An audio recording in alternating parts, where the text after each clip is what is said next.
Lu Qingyuan, the all-powerful tycoon in the Beijing circle, is going to marry my sister. Everyone says he's a pervert who can't perform, and marrying him would be pure torture. My sister was crying her eyes out, but I pulled her aside and whispered, I'll take your place and marry him, but you have to go to the countryside and guard the safe under our mother's grave for 3 years without touching it. She thought it contained billions, and she agreed with wild excitement.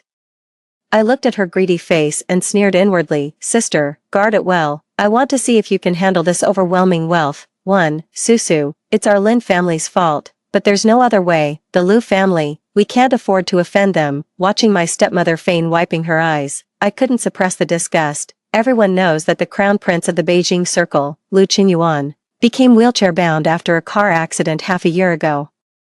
And his temperament turned vicious and erratic, making him a living devil. The one he specifically wants to marry is Lin Wei, the eldest daughter of the Lin family, who is both talented and beautiful. But now, I, the fake heiress adopted back by the Lin family, was pushed out by my father and stepmother, to be the sacrificial lamb for a substitute marriage. Lin Wei stood to the side, her lips curling into a smirk of schadenfreude that she couldn't hide. The lawyer's voice rang in my ears. Miss Lin Su, by signing this agreement, you will become the lawful wife of Mr. Lu Qingyuan. As compensation, the Lin family will give you a sum of money. I raised my head, my gaze calmly sweeping over the 3 faces before me. In my previous life, it was the same scene. I cried and begged, kneeling down to plead with them, only to be met with a cold slap from my father. You're just a fake. Marrying into the Lu family is your blessing. Don't push your luck. After I was drugged, I was sent to Lu Qingyuan's bed, becoming his plaything to be toyed with at will. Later, I found out that Lu Qingyuan specifically wanted to marry Lin Wei because he suspected the Lin family was involved in the car accident from back then. He wanted to marry the daughter of an enemy to slowly torment her and lure the snake out of its hole. But he didn't expect that the Lin family couldn't bear to part with their real daughter. So they pushed me, the fake one, out instead. Lu Qingyuan, whose plans had been disrupted, vented all his anger and hatred on me. In the dark basement, he gripped my chin, his eyes filled with hatred that seemed ready to consume me. Lin Ruahai, are you sending such a useless person here to humiliate me? Tell him, the game is just beginning. I died in the second winter after marrying him, battered and left to starve to death in the snow. My soul floated in the air, watching Lu Qingyuan stand by my corpse for a long, long time.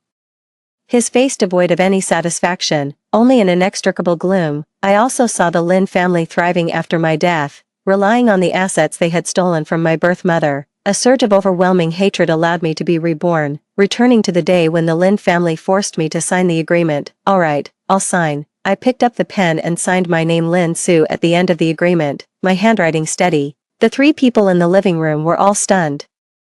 They probably thought I would at least shed a tear or mutter a few complaints. Lin Ruhai's eyes flickered with a hint of surprise, followed by a satisfied coldness. The stepmother's fake smile became a bit more genuine. Only Lin Wei's smugness froze, replaced by a hint of wariness and confusion. After signing the agreement, I stood up and walked over to Lin Wei. As per our agreement, sister, you'll be returning to the countryside to mourn for my birth mother for 3 years. Don't forget, okay? Lin Su, what game are you playing? She instinctively took a step back. I smiled softly and said to her, Sister, haven't you always wondered why my mother, who died in poverty, left me an old mansion? Lin Wei's pupils suddenly contracted. This was something that had always bothered her. My birth mother, Su Manting, was a business legend, but unfortunately, she died young. The inheritance she left behind was cunningly seized by my father, Lin Ruhai, who publicly portrayed my mother as a simple country woman and me as just a poor girl from the countryside. All that remained was an old mansion, which ended up in my name. Lin Ruhai always thought it was just an ordinary property, until the demolition came and he regretted it deeply. I leaned close to her ear, pretending to be mysterious, because my mother was anything but an ordinary person in her lifetime. She was the CEO of the Su Group. The safe buried beneath her grave contains bearer bonds she stashed away for emergencies back then, invaluable. 2. Bonds. Lin Wei's breathing became rapid. However, I changed the subject, my eyes showing a hint of regret. Those bonds have a 3-year lock-in period, and they can only be redeemed upon maturity. And my mother, you know, she was very superstitious. She made it clear before she passed away that someone must observe a 3-year mourning period for her before any construction can begin, or else the wealth will dissipate. Lin Wei's eyes were frighteningly bright. Mourning for 3 years, priceless. She looked at me as if I were a fool, a fool who holds a mountain of gold, yet gives it away with his own hands. Sister, I'm about to become part of the Liu family, and whether I live or die is uncertain. I lowered my eyes, my voice fragile. I can't hold on to this money. We've been sisters, so consider this my gift to you. Lin Wei looked at me, and all the wariness in her eyes disappeared, leaving only impatient greed. Sister, don't worry. She patted my hand with an unprecedented warmth. I'll take good care of this money for you. When you marry into the Liu family, take good care of yourself. That same afternoon, Lin Wei packed her bags and left for the countryside under the pretext of mourning for my mother. Although Lin Ruhai and his stepmother were puzzled, they couldn't persuade her otherwise and eventually agreed. After all, what could a rundown grave in the countryside possibly hold? I stood by the window on the second floor, watching Lin Wei's car disappear into the distance, a slow smile creeping onto my lips. There was indeed something inside that safe, but it wasn't some priceless bond. Instead, I need the birth certificate that proves my true identity. Along with all the evidence my mother left behind accusing Lin Ruhai of commercial crimes, in my previous life, I almost got my hands on them, but unfortunately, I was suddenly forced into marriage with the Liu family, and my revenge plan fell through. This time around, let this fool keep the evidence safe for me. Once I've dealt with Liu Qinyuan, I'll bring them back to light. A week later, I got my marriage certificate with Liu Qinyuan and was picked up by the Liu family's car to return to the villa.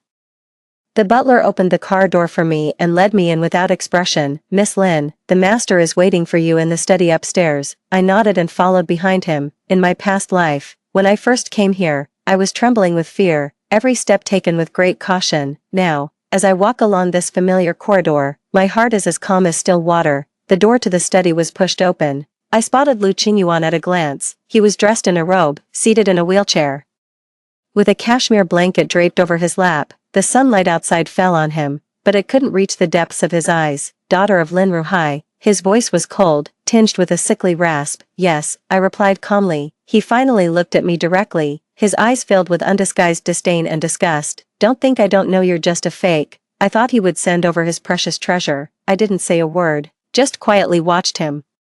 His disability and vulnerability were all an act. In the past, I was fooled by his appearance, thinking he was just a pitiful patient, and I went out of my way to be kind to him, pouring my heart out. What I got in return was his escalating torment. Get out. He seemed to lose interest, impatiently waving his hand. Don't let me see you. You're annoying. This was our first night as newlyweds. Exactly the same as in my previous life, but I didn't panic like I did in my previous life. Nor did I avoid his scrutinizing gaze. Outside the door, the butler and a few servants stood nearby, their eyes filled with sympathy as they looked at me. 3. Aren't you afraid of me? Liu Qinyuan saw that I neither retreated nor spoke, only gazing at him with an almost scrutinizing look, and the impatience in his eyes finally froze into ice. My calmness, in his eyes at this moment, was nothing short of a provocation, a pawn sent as a scapegoat, a sacrificial lamb at the mercy of others. Why was he so composed? The next second, I heard the soft thud of the cashmere blanket slipping to the floor. He gripped the armrest of the wheelchair, his body slowly tensing. Then, with a grating sound that made my teeth ache, he stood up from the wheelchair. The feeble and sickly disguise was torn apart by his own hands. He stood tall and straight, his silk robe outlining his powerful frame, and the oppressive aura of a superior instantly surged towards me like a tide. He walked towards me, and I instinctively took a step back, until his shadow completely enveloped me. The cold door pressed against my back, leaving me with no way to retreat. Who gave you the audacity to look at me like that? Before the words had even left his mouth, his bony hand shot out and seized my throat. The force was so great, it felt like he was about to crush my neck on the spot. A suffocating sensation surged instantly, and my face turned red from lack of oxygen. I was forced to look up, meeting his eyes filled with murderous intent. What trick is Lin Ruhai playing now? The feeling of imminent death enveloped me, but I knew this was my only chance. I can't beg for mercy, it would only make him look down on me more. I strained every muscle, forcing out a few broken syllables from my throat. Mr. Liu, your leg, half a year ago, it was done, wasn't it? The moment the words fell, I clearly felt his hand gripping my neck stiffen abruptly. The savagery in his eyes was instantly replaced by immense shock, which then turned into an even more terrifying chill. Who the hell are you? He didn't loosen his grip, instead, he tightened it further, and the scene before my eyes began to blur, but I knew I had bet right. A moment later, he let go. I collapsed to the ground, clutching the doorframe and coughing violently, greedily inhaling the precious air. Lu Qingyuan sat back in his wheelchair again. As if the man who had just been able to stand and walk was merely an illusion of mine, he still stared at me, but the murderous intent in his eyes had turned into surprise and inquiry. How did you know, Mr. Lu? What I know goes far beyond that. I propped myself up on the ground and slowly stood up, staring straight at him. I know you pretended to be disabled to make your real enemy let their guard down. I also know that the enemy is Lin Ruhai, who sent me here to you. Lu Qinyuan's pupils suddenly contracted. We were destined to be allies, Mr. Lu. My throat still hurts, and my voice is hoarse. Lin Ruhai embezzled my mother's inheritance and switched me, his own daughter, with a nanny's daughter, treating me as a disposable pawn sent here to die. And he was also the mastermind behind the car accident that killed your parents. An eerie silence filled the study. I pieced together the truth from my past life and the clues I had tricked from Lin Wei in this one, then presented them all to him at once. So, the safe my mother left behind didn't contain bonds, but rather all the evidence of Lin Ruhai's business crimes, along with my birth certificate. I temporarily entrusted it to Lin Wei, asking her to guard it at the old country house. And you must have the investigation records of that car accident, right? All the evidence, intertwined, will eventually point to the same person, Lin Ruhai. Lu Qinyuan squeezed out the name through clenched teeth, his fingers, gripping the armrest of the wheelchair, turned white from the strain. The storm in his eyes could no longer be concealed, finally transforming into overwhelming hatred. He thought he was a lone hunter, but little did he know, the prey he had in his sights was actually another avenger. At that moment, his private phone on the desk suddenly rang. The name on the caller ID was none other than Lin Ruhai. Lu Qinyuan's eyes flashed with a cold glint as he answered the call and put it on speaker. Lin Ruhai's obsequious voice came through the phone. Is that Mr. Lu? Lu Qinyuan remained silent, merely tapping his fingertips lightly on the desk. Lin Ruhai on the other end of the line clearly felt awkward and let out a couple of forced laughs. I was wondering how my Susu is doing. Is she adjusting well?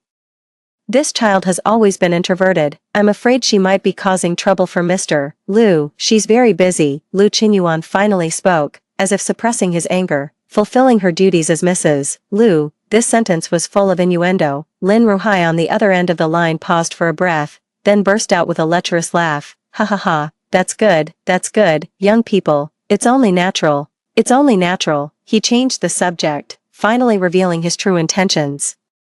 Young Mr. Lu, could you let me have a private word with Susu? After all, father and daughter are connected by heart, and I can't help but worry about her. He's really playing his cards well, thinking that since Lu Qinyuan can't hear, he can do whatever he wants to me. Lu Qinyuan's lips curled into a smirk of mockery. He didn't turn off the speakerphone, just handed the phone to me. I calmly took the phone, my voice gentle.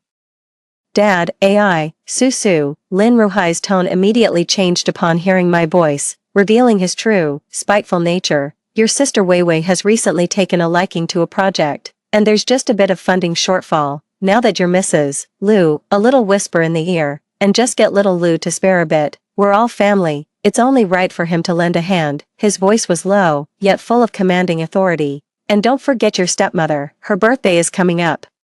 Make sure the gift is appropriate. Don't let anyone think that our Lin family's daughter has forgotten her roots and brought shame to our family after getting married. Before I could respond, my stepmother snatched the phone, her sharp and arrogant voice ringing out. Lin Su, stop pretending to be dead over there. I'm telling you, did you hear what your dad said? Hurry up and get Lu Qinyuan to invest 500 million in the Lin family. No, 1 billion.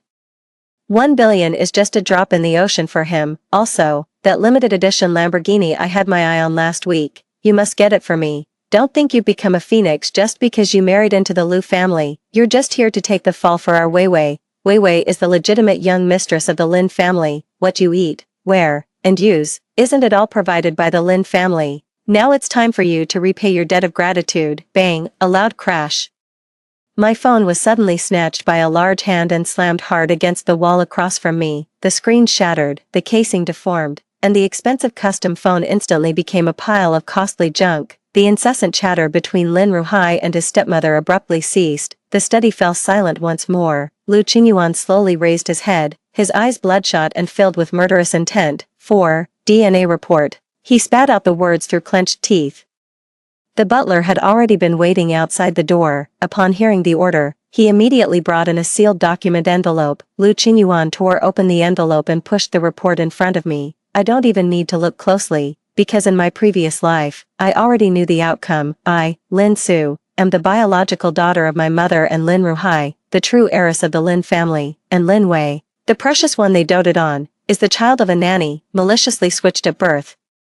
Lu Qingyuan looked at me, his expression incredibly complex. So, Lin Ruhai embezzled all of your mother's inheritance and seized my property. Then, he treated his own daughter as a useless pawn and pushed her to me to die. Yes, I nodded, my heart calm. He not only wanted you dead, Lu Qinyuan's fists clenched with a grinding sound, he still wants to step on our bones, squeeze out our last bit of value, and feed it to that ungrateful wretch. I nodded, in his past life, he indeed succeeded. I'm sorry, he suddenly spoke, his voice low and hoarse. I was stunned for a moment, then realized he was apologizing for almost choking me just now. You don't need to apologize. I shook my head. You're a victim too. He looked at me, silent for a moment, and the storm in his eyes gradually subsided, turning into a deep, unfathomable pool. He pulled another file folder from the drawer of his desk and slid it in front of me. I opened the file folder. Inside were all the documents he had gathered over the past 6 months regarding the car accident involving his parents. Various pieces of evidence indeed pointed to Lin Ruhai. I stared at those cold words and photos, my hands and feet freezing. It turns out that the tragedies of both our families truly stemmed from the greed and malice of the same person. He thought he had covered his tracks perfectly. Lu Qingyuan's voice was full of hatred. He thought that since I was crippled and useless, I would no longer pose a threat to him and could be manipulated at will. No, he's wrong. I stared into his eyes. Lu Qingyuan, from today onwards, your enemy is also mine. I want him to lose everything and suffer worse than death. He slowly curled his lips into a cold smile. Okay, let's avenge our grudge together. 5. The Lin family's demands made one thing clear to all of us. In their eyes, I am not a daughter, not a sister, but a tool that can be sacrificed at any time. Since they want to watch a tragic drama, let's give them one, I suggested. The more tragic we act, the more they'll pin all their hopes on Lin Wei in the countryside and that's safe, and the less they'll bother us. Lu Qingyuan understood what I meant. We need to make them believe that I am being tormented to the point of near death, barely able to take care of myself, with no energy left to think of anything else, let alone covet that safe. So from that day on, Lu Qingyuan and I silently agreed to put on a show. He continued to play the role of the infamous tyrant, known for his violent temper and unpredictable mood swings, and I, on the other hand, played the part of the tormented bride in name, teetering on the edge of collapse. I timed it and dialed my stepmother's number. Hello, Mom. My voice trembled with fear. What's wrong with you, sniveling like that? What kind of behavior is that? My stepmother was extremely impatient. Mom, I can't take it anymore. I sobbed uncontrollably. Mr. Lu, he's so terrifying. He just lost his temper again, he said. He said my footsteps were too loud and disturbing him. I really don't know what to do. I'm afraid he might kill me. As I spoke, I glanced toward Lu Qingyuan by the study door. He understood immediately, picked up a glass from the table, and smashed it forcefully onto the floor. Bang! A loud crash echoed clearly through the receiver into the ears of the Lin family. Get out! Lu Qinyuan's furious roar followed. I don't want to see your cursed face. Cry, cry, cry. All you do is cry. If I hear you cry one more time, I'll tear your mouth apart. Ah! I let out a short, sharp scream, then hurriedly said into the phone, Mom, I can't talk anymore. He's coming. I slammed the phone down. Soon after, Lin Ruhai called personally. Lin Su, behave yourself. No matter how Lu Chenxian treats you, you have to endure it. Don't forget your identity. I continued to act. But, Dad, I'm really scared. You'll endure it even if you're scared, he snapped, cutting me off. Lin's future doesn't rely on a good-for-nothing like you. All our hopes rest on your sister. Just make sure he doesn't kill you, and quietly wait for 3 years. He finished and slammed down the phone. I put down my phone, tears still fresh on my face, but a cold smile tugging at the corner of my lips. Lu Qinyuan walked over to me and handed me a glass of warm water. They've taken the bait. I took the glass. Just keep playing along like this. Lu Qinyuan looked at me, a flicker of pain in his eyes. You've been wronged, he said softly, having to listen to such harsh words. I shook my head. I'm not wronged. The more they insult me and look down on me, the more it proves that our plan is working. I wish they would bet all their chips on Lin Wei. In the days to come, Lu Qinyuan and I will put on an elaborate performance. Every time I call the Lin family, I'm crying and complaining. New rumors quickly spread in the Beijing social circle. Lu Qingyuan is basically a psychopath. And that fake Lin family heiress who was substituted in the marriage is almost driven mad by him.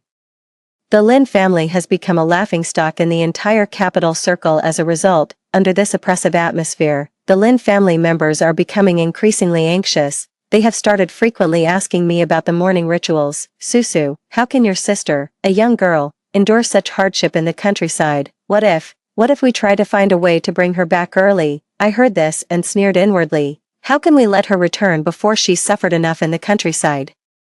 But my mom said we have to observe the 3-year period, or else the wealth will dissipate. Useless. I knew I couldn't count on you for anything. Their furious curses came through the phone. However, I underestimated Lin Wei's pampered upbringing. Just a week later, I received a furious call from Lin Wei. Lin Su, I've had it. The mosquitoes here are bigger than rice grains. I can't stay here for another day. She screamed over the phone. What kind of bullshit 3 years of mourning? I'm coming back tomorrow. I've already consulted a master, and he said all we need is a substitute and a ritual. I'm bringing back those few boxes of junk. You deal with them yourself. A chill ran down my spine. Is she coming back? The safe containing all the evidence is about to slip out of my control. I hung up the phone and immediately looked at Lu Qingyuan, my expression serious. The plan has changed. Lu Qingyuan's eyes darkened. Is she coming back? Yes. I took a deep breath. She can't stand staying in the countryside. 6. The atmosphere in the study instantly grew heavy. Once the safe returns to the Lin family, it means we lose control over it. Lin Ruhai is naturally suspicious, and he will stop at nothing to open it. But Lu Qingyuan showed no panic. After a moment, he raised his eyes, a calculating glint flashing in them. It's earlier than expected, but that's fine, he said slowly. Saves us from waiting any longer. He looked at me. Aren't they always looking for benefits? Now is the time to give them what they want. I immediately understood what he meant. The next morning, I called Lin Ruahai again, utterly devastated. Dad, I can't take it anymore. Lu Kenyuan, he doesn't even treat me like a human. The last time you asked me to bring up the project and the bag, as soon as I mentioned it, he locked me in the basement. In his eyes, I'm worth less than a dog. The only value I have is what my mother left behind. Lin Ruahai on the other end of the phone fell silent, clearly weighing the pros and cons. I seized the moment and threw out the bait. Lucian, he knows about the bonds my mother left, he said. He said that although the bonds have a 3-year lock-in period, he has a way to cash them out early. He's willing to offer 30 billion to buy these bonds. 30 billion, Lin Ruhai's voice instantly changed, trembling all of a sudden. Yes, I continued acting, my tone carrying a hint of reluctance. But he thinks I've been deceiving him and doesn't trust me, so he said that at the auction hosted by the Lu family 3 days later, in front of everyone in the entire capital, I would personally open the safe to verify the bonds inside. As long as it's confirmed to be correct, he'll transfer the money on the spot. This is humiliating me and humiliating the Lin family. I sobbed, trying my best to dispel Lin Ruhai's suspicions. Indeed, Lin Ruahai on the other end of the line was not angry at all, but instead, he was overwhelmed with uncontrollable joy. Good, that's the way to do it. Su, you've done very well. This is not humiliation, it's an opportunity for the Lin family to stand tall. To him, mere pride was worth nothing in the face of the 30 billion yuan windfall. Your sister is arriving today. Don't worry, we'll have the safe delivered on time for the banquet. As soon as I hung up the phone, the cowardice on my face vanished, replaced by mockery. Lu Qingyuan walked over to me and tucked a stray lock of hair behind my ear. Now, we just wait for the fish to take the bait. The entire Lin family was in high spirits that afternoon. Lin Ruhai personally drove to fetch Lin Wei back from the countryside in great style. 3 years of rural life hadn't made her haggard. Instead, the impending fortune had her glowing with vitality and radiating energy. The Lins didn't even have time to take a sip of water before they dug up the safe from my mother's grave. However, the problem arose. The safe required a password. They tried every number they could think of, but it wouldn't open. Lin Ruhai called me directly. Lin Su, what's the password for that safe? I pretended to be startled by him, acting timid and submissive. I don't know, Dad. My mom, she never told me. Waste. Lin Jiangwo cursed angrily on the other end. The stepmother grabbed the phone and switched to a kind tone. Su, can you think again? Didn't your mother leave any clues? This is a matter of great importance to our Lin family's future. I remained silent for a moment, then cautiously suggested, my mom, she just loves to do things in a mysterious way. I guess she wanted me to open it personally at a crucial moment. as a testament to the rise of the Lin family. On the day of the banquet, in front of everyone in the entire capital. I will open this box at the moment of the transaction with Mr. Liu. This not only fulfills my mother's last wish but also brings great honor to our Lin family. What do you think? There was a brief silence on the other end of the phone. Alright, let's do it this way. Finally, Lin Ruhai made the decision. You open it on the day of the banquet. If you dare to play any tricks, I won't let you off. No, I wouldn't dare, Dad. I quickly assured him. I hung up the phone and exchanged a glance with Lu Qinyuan. In each other's eyes, the fierce intent for revenge was reflected. 3 days later, the first snow fell in Beijing. A grand show is about to begin. 7. On the day of the auction, the hall was brightly lit, and the elite gathered. This top-tier business auction, personally organized by Lu Qinyuan, attracted all the prominent families in the capital. The Lin family, as the nominal main characters, were seated in the most prominent front row. Lin Ruhai was glowing with health, his plump belly protruding, as he chatted and laughed with the wealthy men around him. His stepmother and Lin Wei wore the most exclusive couture, basking in the admiring or envious glances of the crowd. My arrival with Lu Qinyuan instantly brought the atmosphere in the room to a small peak. He remained seated in his wheelchair, his expression indifferent. Lin Wei strutted up to us in her high heels, holding a champagne glass, her lips curling in mockery. Sister, brother-in-law, you're here, she said, looking down at me condescendingly, then glancing pointedly at Lu Qinyuan's leg. I hear things haven't been going well for my sister lately. Well, marrying oh, what a hardship for you. She deliberately raised her voice just loud enough for everyone around to hear. A suppressed giggle rippled through the crowd. I wasn't angry, I just obediently shrank closer to Lu Qinyuan, looking timid and wronged. Lu Qinyuan took my hand and gently squeezed it, signaling me to stay calm. Soon, the auction officially began. After several rounds of routine antique and calligraphy auctions, the host announced in an exciting tone, next up is the highlight of tonight's auction. This lot comes from Mr. Lin of the Lin Group and is a mysterious bequest that could reshape the market. The spotlight instantly focused on the center of the stage. 2 bodyguards solemnly placed the slightly muddy metal safe on the display platform. All eyes in the room were focused on the box. Lin Ruhai stood up excitedly, almost shouting into the microphone. This box contains the priceless bearer bonds left by my late wife. Starting bid, 30 billion. The audience was in an uproar. 30 billion. This is simply unbelievable. Just as everyone thought it would be passed over, a low voice came from the back row. 31 billion. It's Lu Qinyuan. The Lin family's faces instantly lit up with ecstatic smiles. They knew Lu Qinyuan was determined to win. However, a discordant voice came from the VIP seats on the other side. 32 billion. Everyone turned to look, and there stood Lu Qinyuan's arch-nemesis, the Wang family's son. He was clearly here to stir up trouble.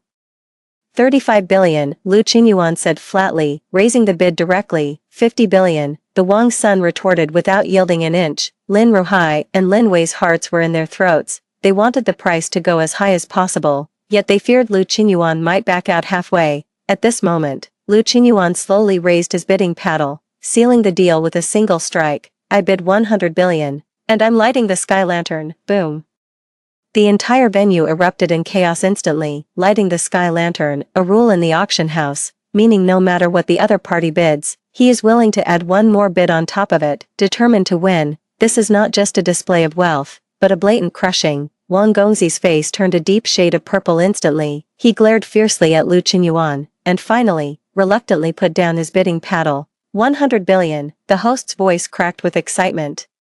100 billion once, 100 billion twice, 100 billion 3 times, sold. Congratulations, Mr. Liu. The Lin family is completely mad. 100 billion. They are so excited that they are trembling all over and almost faint on the spot. Lin Wei, amidst thunderous applause, strode onto the stage with her head held high, like a queen enjoying the attention of everyone. Thank you all, and thank you for Mr. Liu's generosity. She picked up the microphone, her face brimming with pride that she could barely contain. However, my late mother set a rule that this box must be opened by my dear sister Lin Su herself. Now, let my sister come up to reveal this magnificent gift worth 100 billion to all of us. All eyes instantly turned back to me. I lowered my gaze, feigning a timid and overwhelmed expression, and slowly walked onto the stage under Lu Qinyuan's gaze. Lin Wei yanked me in front of the safe and whispered viciously into my ear, her voice barely audible to just the two of us. Don't play games, open it up quickly. if anything happens to the Lin family's 100 billion, you'll be in big trouble. I nodded, took a deep breath,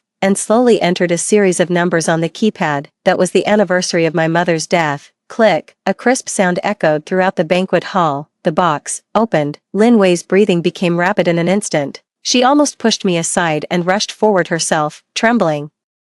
She pulled out a document wrapped in a brown paper bag from the box. She froze. The Lin family members in the audience also froze. What about the bearer bonds we were promised? How could it be just a document? Lin Wei's smile froze on her face. She nervously tore open the brown paper envelope. From inside, she pulled out an old piece of paper. The moment she realized what was written on the paper, her face turned ashen in an instant. The audience below stretched their necks, curiously watching.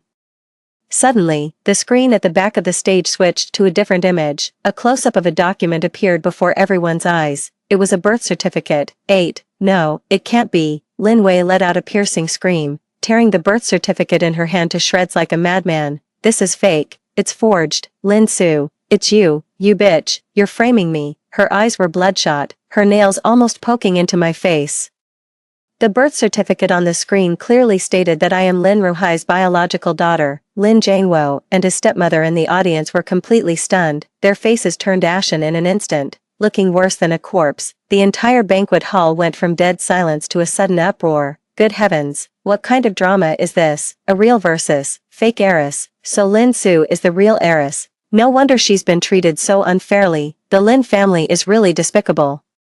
Using their own daughter as a substitute bride and treating a fake as a treasure. And at the peak of this chaos, I picked up the microphone. Sister, there's one more thing in the box. Lin Wei suddenly turned around and stared at me intently. I walked over to the safe, pulled out another file from the bottom. My mother never trusted anyone in her life. I paused, my gaze shifting to Lin Ruhai, who was already ashen, especially not the person lying beside her. I tore open the wax seal in front of everyone and displayed the documents inside to the nearest camera. It was my mother's diary, along with a recording she made before her death, stating that she wanted to leave all her inheritance to me. After listening to the recording, the entire banquet hall fell silent. If the earlier case of the true and false heiress was a scandal in the wealthy family, then the current situation is Lin Ruhai openly seizing my inheritance. It's fake, all fake. You're framing me. Lin Ruhai appeared to be in a frenzy. This safe, you dug it out yourself with Lin Wei. I coldly stared at him. These pieces of evidence, I personally opened in front of the entire city. If these are fake, then what is real? Lin Jiangwo could no longer bear it and let out a desperate roar, collapsing straight backward. The scene immediately descended into chaos. Just then, Lu Qingyuan pushed the wheelchair to the center of the stage, slowly stood up. Ladies and gentlemen, please quiet down. His voice instantly silenced all the noise. Everyone turned to look at him, their eyes filled with horror. The legendary cruel and ruthless living king of hell is not disabled. My wife's family matters. Everyone has seen clearly, but Chairman Lin's crimes don't end there. Next, let's talk about another matter. 1.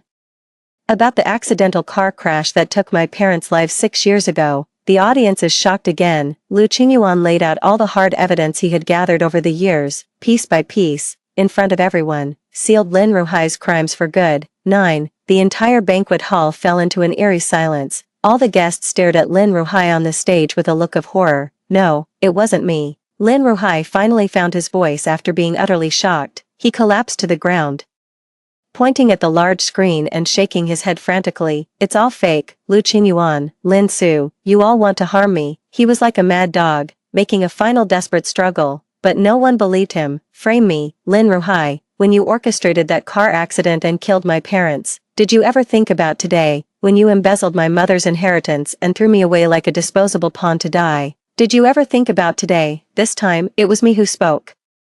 I stepped out from behind Lu Qingyuan, one step at a time, until I stood before Lin Ruhai. You treat me like a disposable piece. While cherishing the daughter of a nanny, you clawed your way to this position, stepping over countless corpses throughout your life. But in the end, what have you gained? With every word I spoke, Lin Ruhai's complexion grew paler. He looked at the daughter he had never deigned to acknowledge, and suddenly burst into wild laughter. Ha ha, ha ha ha, karma. It's all karma. He went mad. At that moment, the doors of the banquet hall were pushed open from the outside. Someone must have called the police. As a group of uniformed officers filed in, the leading officer walked onto the stage and showed Lin Ruhai the arrest warrant. Lin Ruhai, You are suspected of multiple counts of premeditated murder and business fraud. You are now under arrest." Lin Ruhai made no resistance, just laughed foolishly. The stepmother screamed and fainted on the spot. Lin Wei collapsed like a pile of mud, mumbling incessantly, "It's not my fault, it's not my fault." But how could it not be her fault? As an accomplice and beneficiary, she is equally guilty. The police took Lin Ruhai, Su Monli, and Lin Wei away together. The Lin family, once a powerhouse in Beijing, it was completely destroyed that night. I turned back and met Lu Qinyuan's deep gaze. "It's over," he said. I nodded, "Yes, it's over." 10. The Lin family's case shook the entire capital. In the end, Lin Ruhai was sentenced to death, to be executed immediately. For multiple offenses, the stepmother and Lin Wei, as accomplices, were also sentenced to life imprisonment and 20 years respectively. The Lin Group, with its collapse, was swiftly acquired and restructured by Lu Qinyuan using decisive measures. Everything has finally settled. I have finally reclaimed everything that belonged to my mother and to me. The first thing I did was move my mother's grave from that desolate back mountain to the finest cemetery in Beijing. I replaced her tombstone with a new one, engraved with her real name, Su Manting. Lu Qinyuan took me to the seaside. He reserved the entire sea area and a luxurious cruise ship. I stood on the deck, gazing at the distant city lights, feeling an unprecedented sense of ease. Vengeance was served, and justice was finally done. I can finally live for myself. What are you thinking about? Lu Qinyuan draped a coat over me from behind. "I wonder what I'd be like if I hadn't met you," I said softly. He fell silent for a moment. "If I hadn't met you, I'd probably still be holed up in that dark study, barely surviving on hatred." Su. He suddenly spoke, his voice carrying a barely noticeable tension. I turned back to look at him. He had somehow knelt down on one knee in front of me without my noticing. In his hands, he held a velvet box. I've stood up. He looked at me, his eyes filled with infinite tenderness. "From now on, I want to stand by your side as a normal man, shielding you from the storms. I've looked into it, and our marriage of convenience can be legally declared void. So, will you marry me again?" In an instant, countless dazzling fireworks suddenly burst into bloom above our heads in the night sky. I smiled and nodded vigorously. "I do." We not only avenged our loved ones in this bloody path of vengeance, unexpectedly, they won the most brilliant life together. Story 2. The school bully confessed to me. Just as I was about to refuse, I saw a line of bullet comments in the air. "Agree to him. In the future, he will plunge into the sea of fire for you." The second male lead is so pitiful. He will never get the love he desires in his whole life. These words seemed to unlock something in me, making me recall everything that happened in my past life, forcing down the turmoil in my heart.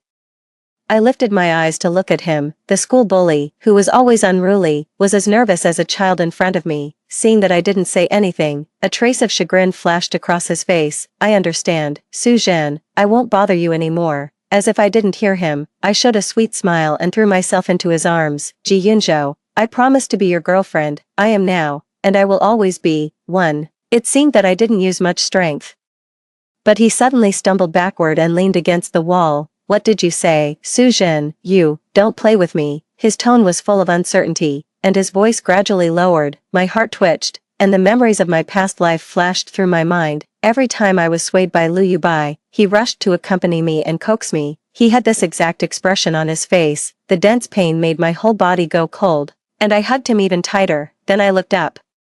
The broken strands of hair on Ji Yunzhou's forehead fluttered with the breeze. His amorous peach blossom eyes lost some of their luster. My voice trembled. "I'm not lying to you. Trust me. This time, we'll be together properly." He turned his head, and the line of his jaw tightened. "Why are you saying these things? Why did you agree to me?" The pain before my death in my past life and the panic of being reborn made the grievances piled up in my heart burst like a landslide. "Ji Yunzhou, what are you asking? You confessed to me just now, didn't you?" I agreed, "but instead of being happy, you're asking me such questions." Big teardrops slid down my cheeks, and I was gasping for breath from crying. He panicked, and his limbs froze. It was as if he was holding a rare treasure. His arms lifted and then fell, not daring to touch me. "Su Zhen, don't cry." He lowered his head, his lips tightly pursed, his warm fingertips wiped across my cheeks. "It doesn't matter. Even if you cry until you look like a little cat, you're still beautiful. In my heart, you are the most dazzling and precious." This sudden sentence made me unable to stop crying. The wind blew through the big hole in my chest. I understood why he had confessed to me. Yesterday in my past life, the school held a long-distance running competition.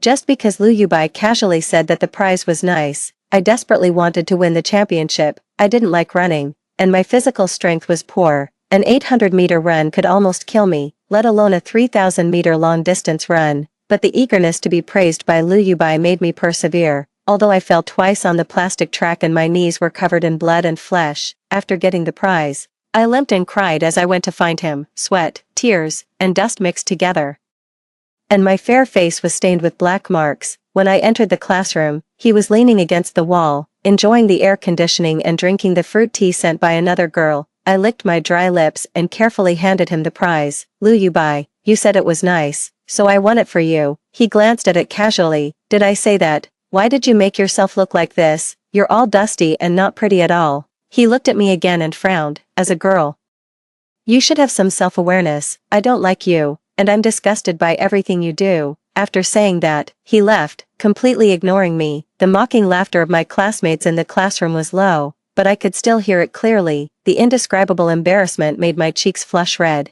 and for many years after that, I was averse to running. Ji Yunzhou knew that I was brutally rejected, and he knew that I doubted myself because of those words. So he stopped me today and confessed to me, wanting to show me with his actions that in this world, there was someone who sincerely liked me and cared about me. I was worthy of being loved. Ji Yunzhou's love was not just talk, his feelings were real, and he wanted to surround me tightly, but in my past life, I didn't understand. His unexpected actions made me extremely sensitive, and I thought that he was also laughing at me. Pulling myself out of the memories, I wiped my face. Looking at his thin lips that were so close, I took a deep breath and stood on tiptoe to kiss him. I wrapped my arms around his neck and lingered on his cold lips. He was like being under a spell and didn't move at all. Finally, I licked and bit him, and leaned against his arms, a little out of breath. He was still stiff all over. I couldn't help but curl the corners of my mouth and deliberately provoked him. Ji Yunzhou, where's the dignity of you being a school bully? Weren't you very arrogant when you stopped me just now? His hand slowly stroked my back. The corners of his peach blossom eyes were red, and emotions were surging in his eyes. Suddenly, I was pressed tightly against his chest. He fiercely claimed my slightly raised chin. Finally, we leaned against each other to calm our breaths. He spoke first, his tone pretending to be fierce. You know that I'm not a good person. Once you're with me, you won't be able to get rid of me. You're being mean to me. I kissed him again with a boop sound. Don't be mean to me, or I won't let you kiss me in the future. His face turned red, but he still stubbornly said, fine, then I won't kiss you. I blinked. It doesn't matter. I'm not afraid of you even if you're mean. I know you like me. He gritted his teeth, looking helplessly at me. His voice carried a hint of resentment. Su Zhen, I don't know what's going on, but you're acting strange. Why are you looking at me when Liu Yubai is around? If you want to play with me, then play with me for a long time. My heart ached when I heard this. Indeed, in my past life, my love for Liu Yubai was well known. How could he believe me with just a few words? It doesn't matter. It's not too late. We have plenty of time. Too, in the past, although Ji Yunzhou and I were in the same class, I never looked at him directly. The deepest impression I had of him was that he was late every day, and he swaggered into the class, holding his school uniform and reporting. And then there were the loud words of his name spoken by the headmaster at the monthly routine announcement meeting in the school. But this kind of person had silently guarded me for more than 10 years, from high school to university, and then when we started working, friends around me came and went, but he was always there. During that time, I refused him countless times, but he wouldn't leave. Sometimes, when I was in a good mood, I joked, Ji Yunzhou, I remember you were a school bully before, but you don't look like one at all now. You've changed a lot. In fact, he hadn't changed. He was only willing to endure everything and restrain his temper in front of me. I wasn't unaware of Liu Yubai's hot and cold attitude towards me, but loving him had become a habit, and there was pain with every breath I took. When I was frustrated and went to the bar to get drunk, he listened to me repeating Liu Yubai's name and pouring glass after glass of wine, saying nothing. When I vomited, he patted my back. When I refused to take the car, he carried me home step by step. In a half-drunk and half-awake state, his cold tears fell into my palm. He said, Su Zhen, stop torturing yourself. Just look at me. Okay. I could hear him and feel his pain, but I couldn't give him a response. After that, I made up my mind to push him away. I couldn't delay him any longer. I said a lot of harsh words to him. I ignored all his pleas to stay. I will never forget that his tall figure, over 8 meters, hunched over and fell to the ground. Later, Liu Yubai fell in love and got married. My dignity wouldn't allow me to pester him any longer. Not wanting to stay in this heartbroken place, I chose to go on a trip. The next time I met Ji Yunzhou was in the misty rain of Yangzhou's ancient city. He asked, "What are you doing here?" I said, mending my broken heart. He said, "What a coincidence, me too. We walked from summer to winter. From the ancient city to the snowy mountains." From the moment he held my hand for the first time during the trip and I didn't refuse, things between us got better and better, and we spent a sweet time together. Just when we were preparing to get married, I was kidnapped by Liu Yubai's enemy. The abandoned factory building was filled with gasoline. He rushed towards me regardless of everything and hugged me tightly, saying, "It's such a pity, we've just started, if there's another chance. I hope you can see clearly, don't like him, like me." He paused, "If you still don't like me, then find someone else, it doesn't matter who, as long as he treats you sincerely." That warm embrace and that gentle tone, I thought I would never feel them again. By the mercy of fate, I was given a chance to start over. When I died in my past life, my soul rose into the air, and I saw the secrets of this world. It turned out that this world was a sweet and doting novel. The male lead was my childhood friend, Liu Yubai, but the female lead wasn't me, the childhood sweetheart. Instead, it was a repeat student who was about to transfer in, the affectionate second male lead, who made the readers feel sorry for him, didn't like the female lead. Instead, he liked me, the vicious supporting female character. It was written in the book that the female lead was gentle and aloof and didn't like to smile. The male lead found her very interesting and tried every means to amuse her, and finally, they fell in love. In fact, it wasn't like that. Liu Yubai took a fancy to my family background and kept leading me on, emotionally abusing me and making me do a lot of things for him. In the end, I was kidnapped because of him. And Ji Yunzhou and I were burned to death in the fire. What was even more ridiculous was that the reason why he was with the female lead wasn't because of love as written in the book. It was because the female lead was outstanding and could make his company thrive. In fact, both she and I were pitiful, being played around by that scumbag, Xiaozhen. "Breakfast is ready." The aunt knocked on the door and came in. I was dazed for a moment and then smiled. "Okay. Tell the driver that I'll go to school now." She nodded and turned to go downstairs. I looked out the window at the lush green leaves on the branches. There was no need to regret the past. With precautions in this life, I would never give Liu Yubai any chance. What worried me now was how to coax Ji Yunzhou. At this age, I couldn't use any extreme means. I originally wanted to have a low-key relationship, but I didn't expect this matter to be known to everyone. 3. A big news spread in Lizzie Middle School. Su Zhen, the well-behaved girl, agreed to the confession of the school bully, Ji Yunzhou. Yesterday, Su Zhen used to always follow her childhood friend, Liu Yubai, helping him occupy seats and delivering water, being extremely attentive. Our brother Liu is as heartless as iron. Su Zhen can't keep licking him anymore. Right, I think Su Zhen just wants to stimulate him. Maybe if brother Liu gets angry, he will agree to her. Don't say that. Doesn't Su Zhen deserve to have a sweet relationship? She likes Liu Yubai so much. How could she be in a relationship with someone else? When I came in, they were chatting animatedly. The person sitting at the front desk saw me and made a funny face with wide eyes and an open mouth. The class fell silent all of a sudden. Some people didn't even dare to look at me. They coughed softly and stiffly changed the topic. Even the class representative became cautious when collecting the homework.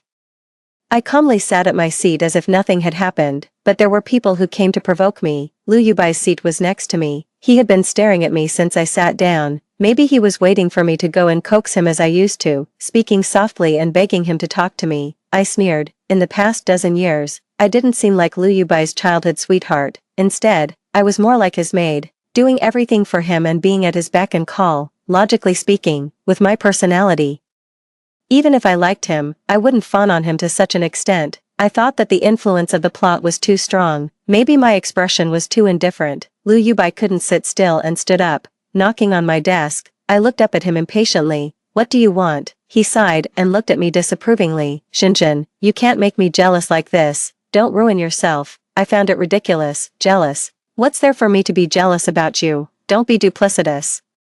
Liu Yubai thought I was arguing. His expression softened, and he wanted to soothe me. One hand rested on my desk, and the other wanted to touch my head. All the hairs on my body stood on end, and my voice involuntarily grew louder. "Liu Yubai, what are you doing?" The classmates in the class had been secretly looking at us. some even walked back and forth 5 times. As soon as I said that, their movements slowed down, and they all stared at us intently, with so many eyes watching. Liu Yubai felt as if he had thorns on his back, his hand hung in the air, not knowing whether to put it down or not, and there was embarrassment on his face. Even so, he still pretended. He shook his head disappointedly. Xinjun, why have you become like this? I came to coax you, so don't be stubborn. A girl should cherish herself, he said earnestly, and my patience is limited. Xinjun, you should know when to stop. How thick-skinned he was to think that I was trying to stimulate him.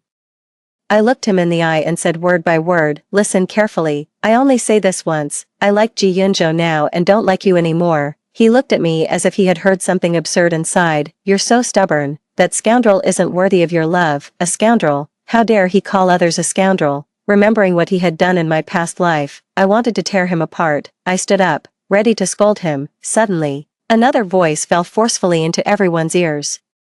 I'm better than you even if I'm a scoundrel. It was Ji Yunzhou who had come. He carried his school bag on one shoulder and had his school uniform jacket hanging on his arm. He was tall and straight, and there was a sharp edge between his eyebrows and eyes. He walked over in 2 or 3 steps and threw his school bag at Liu Yubai's feet with a loud bang. I don't know what was in his school bag, but the ground shook. Liu Yubai's face showed a moment of pain, but his tone was frivolous and disdainful.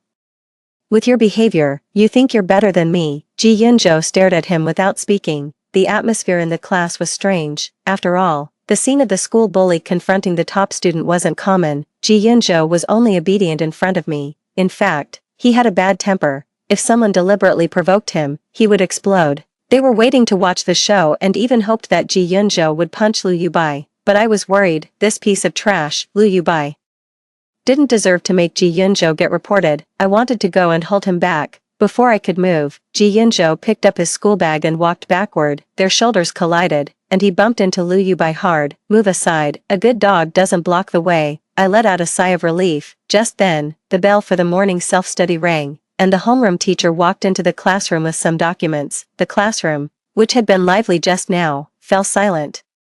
Everyone returned to their seats. Ji Yunzhou's desk was in the last row. When he walked past me, he glanced at me. I sat down and thought about it later. Was he feeling wrong just now? 4. The homeroom teacher clapped her hands on the podium. Classmates, the midterm exam is over, and now I will fulfill my promise. After she finished speaking, the class became even quieter. Everyone around me, even the whole class, secretly peeked at me. I unconsciously straightened my back. It had been too long, and I forgot what had happened today. Maybe I had done something earth-shattering before. Su Zhen, why aren't you moving? The homeroom teacher urged me. I stood up blankly, not knowing what to do. I subconsciously glanced backward. Ji Yunzhou looked at me nervously and expectantly. In a flash, I suddenly remembered that in my past life, the homeroom teacher came up with a bad idea to encourage us to study. She said that we would choose our seats according to our exam scores, and the one who got the first place could choose anyone in the class to be their deskmate. At that time, not many people liked this way of arranging seats.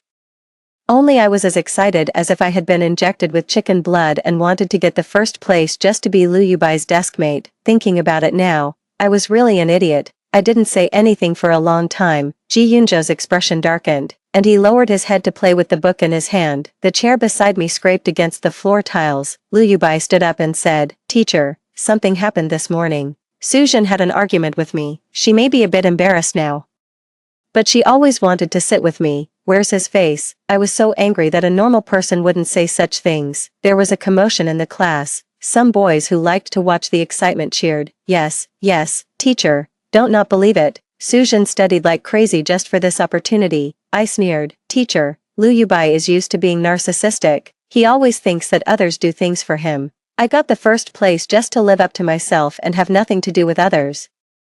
As for my deskmate, it's him. I pointed at Ji Yunzhou. Just right. I can tutor him and raise the average score of our class. The whoops and cheers in the class became even louder. So Su Zhen wants to raise the average score of our class. How great. The homeroom teacher patted the desk twice. Okay, Su Zhen has made her choice. Now the others can start choosing. After everything was done, the homeroom teacher stood on the podium and said meaningfully, You are still at the age of studying. Don't be distracted. Getting into a good university is better than anything else. Su Zhen focuses on her studies and helps the classmates with lower grades. This kind of behavior is worthy of encouragement. After she finished speaking, She was about to go back to the office. When she reached the door, she suddenly remembered, Lu Yubai, come to my office after class, because of what he said just now. The homeroom teacher mistakenly thought that he liked me. Serves him right. Once he enters the office, he won't be able to come out peacefully. 5. After class, Lu Yubai's good friend came to me, whistled, and taunted, Sister Sue is awesome, you're good at distorting the truth. Lu Yubai, the good student, was called to the office for the first time. I see that you're so indignant. Why don't you blow up the school to rescue him? What's the point of showing off in front of me? I scolded him with a smile. They were about to say something. Ji Yunzhou, who was sitting outside, stretched out his leg and kicked the table aside. What, do you want to wait for me in the back alley of the school and have a fight? As soon as he said that, their faces turned from green to white. They cursed in a low voice but didn't dare to say anything more. They pushed and shoved and left. The school bully really lived up to his name. With just one sentence, he scared them away. After they walked away, I whispered in his ear, now do you believe that I don't like Lu Yubai? He didn't speak. I continued, I've really turned over a new leaf. You can supervise me in the future. I rested my chin in my hand and looked at him. Suddenly, his cheeks burned, and even his neck and the back of his ears turned red. I really like this innocent Ji Yunzhou. He turned his head uncomfortably and said fiercely, stop looking. I'm not as good looking as you. I laughed. Okay, I won't look anymore. You haven't had breakfast. Right, I brought 2 servings today. I took it out of the desk pocket and gave it to him. He glanced at the things in the lunchbox, a bottle of hot milk and a few custard buns. Did you bring these for me on purpose? He looked at me, his eyes pitch black. I didn't notice that something was wrong with him. Who else would I bring them for if not you? His voice was low. I heard that you often brought these 2 things as breakfast for Lu Yubai. The aunt at home prepared them. I forgot to tell her not to make them anymore. I quickly explained, it has nothing to do with Lu Yubai. If you don't want to eat them, forget it. I wanted to take the lunchbox back, but he pressed it down. The corners of his lips curled up slightly. Since I've taken it, don't waste it. He lowered his head and looked at it for a while. His eyes were full of unclear emotions. He picked up the milk and drank it all in one gulp. After drinking it, he looked at me with a happy expression, like a big dog waiting to be praised. Maybe I've found the right way to coax him. He reached for the custard bun, and I watched him eat quietly, but out of the corner of my eye, I saw the red rashes on his neck. I grabbed his hand. Ji Yunzhou, what's wrong with you? He scratched it indifferently. I don't know. Maybe I was blown by the wind. I thought of his abnormal reaction when he saw the milk just now, and my heart tightened. Are you allergic to milk? He fell silent and was about to say something. I interrupted him, and my eyelashes trembled. Don't lie to me. He held my hand. I'm allergic. But it's the first time you prepared breakfast for me, and I want to eat it. My eyes turned red. Are you stupid? We have plenty of time in the future. It's not a big deal this time. Will you bring me breakfast in the eyes? His eyes were shining brightly. Is Ji Yunzhou's infatuation already at this level? Seeing that the red rashes on his neck were getting more and more, I pulled him up. What are you still talking about? Hurry up and go to the hospital. 6. The doctor gave him an 4 drip. I accompanied him and sat on the infusion chair. His little finger scratched in my palm. Are you leaving? Don't go. Stay with me. Okay, I said softly. I won't go. He relaxed his brows and interlaced his fingers with mine. Suddenly, he asked, Su Zhen, we'll be okay, right? I pressed my lips to his palm. Yes. We will be okay for a lifetime. I didn't wait for his response. The medicine took effect, and he fell asleep. There was a commotion from the outpatient building. I casually looked into the hall and was stunned. The female lead, Shen Weiwei, she hurried behind a doctor and reached out several times to grab the doctor's arm. But she was shaken off. She even knelt on the ground and begged for something, but all she got was the doctor shaking his head. I found out the whole story from the cleaning aunt. It turned out that Shen Weiwei's grandfather suffered from uremia. The grandparents who depended on each other couldn't afford the expensive medical bills. The hospital wasn't a charity shelter, so they were politely asked to leave. That's how the scene just now happened.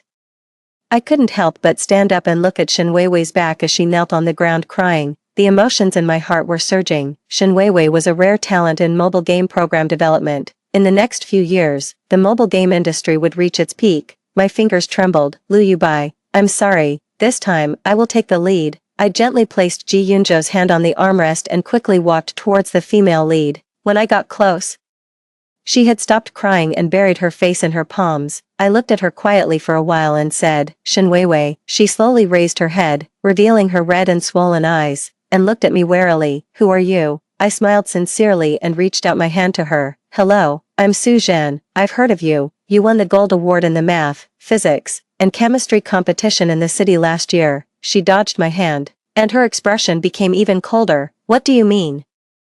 I smiled brightly. I can help your grandfather with his illness. She propped herself up and stood up. There's no such thing as a free lunch. What do you want from me? I have the funds, and you have the technology. We can achieve a win-win situation through cooperation. I held her fingertips. Trust me, I won't treat you unfairly like. She hesitated. I'm just a bit better at studying. Don't have high expectations of me. I raised my eyebrows. I trust my judgment. Time was running out.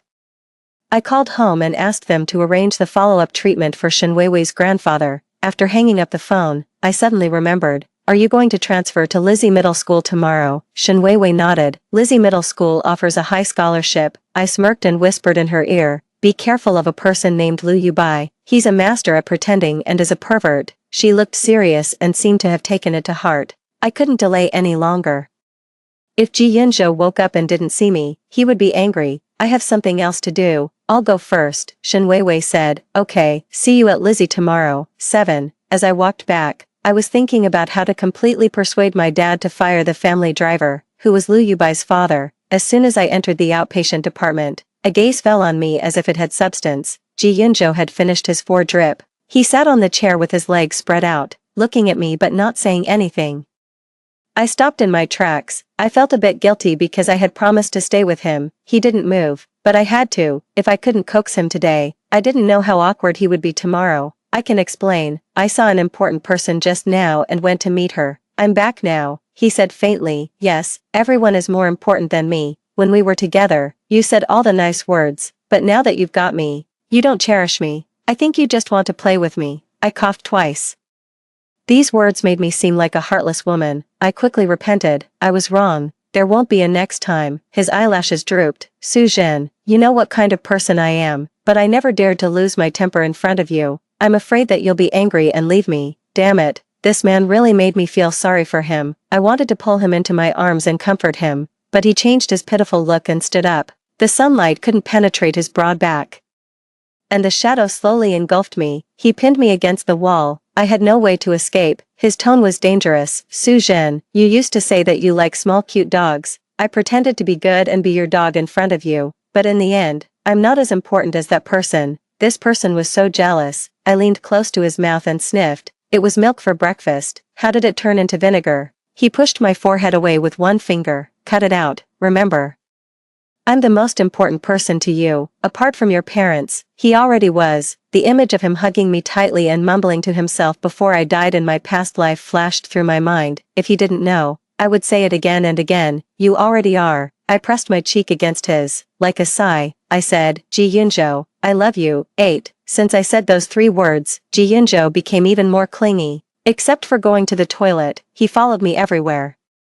Although I felt a bit helpless sometimes, which girl could resist the feeling of being treated like a treasure in someone's heart? Even my friends who usually played well with me couldn't stand it. The two of you are so clingy all day long. Have you ever considered the feelings of the onlookers? It makes me want to fall in love too. I warned her. No, puppy love will delay your studies. Do you still want to get into university? She laughed. You're being inconsistent. The bell for the morning reading rang, and the homeroom teacher brought Shen Weiwei into the classroom. She introduced, this is the new transferred classmate, Shen Weiwei. Let's give her a round of applause. There was a sparse round of applause in the class, and curious eyes fell on Shen Weiwei. I saw a glimmer of light flash in Lu Yubai's eyes, who had been gloomy for a long time, because he smelled the same kind of breath. Lizzie Middle School was a private high school. Most of the students here came from wealthy families. There was also a small number of students who were specially recruited by the school to ensure the enrollment rate, just like Shen Weiwei. In fact, Lu Yubai didn't belong to either group. His father begged my family to let him in. When his father was driving for my family, he had a car accident and lost a leg. My father felt guilty and treated them like benefactors. This family was really good at acting. They took advantage of my family's guilt for more than 10 years. Lu Yubai's food, clothing, and daily expenses were comparable to mine, and the classmates in the class thought he was a rich second generation. I never exposed him because I liked him before, but sometimes, he really didn't deserve my kindness. Shen Weiwei was arranged to sit next to Lu Yubai. Lu Yubai was both inferior and conceited. He looked down on the rich second generation who squandered money, but he was jealous of them.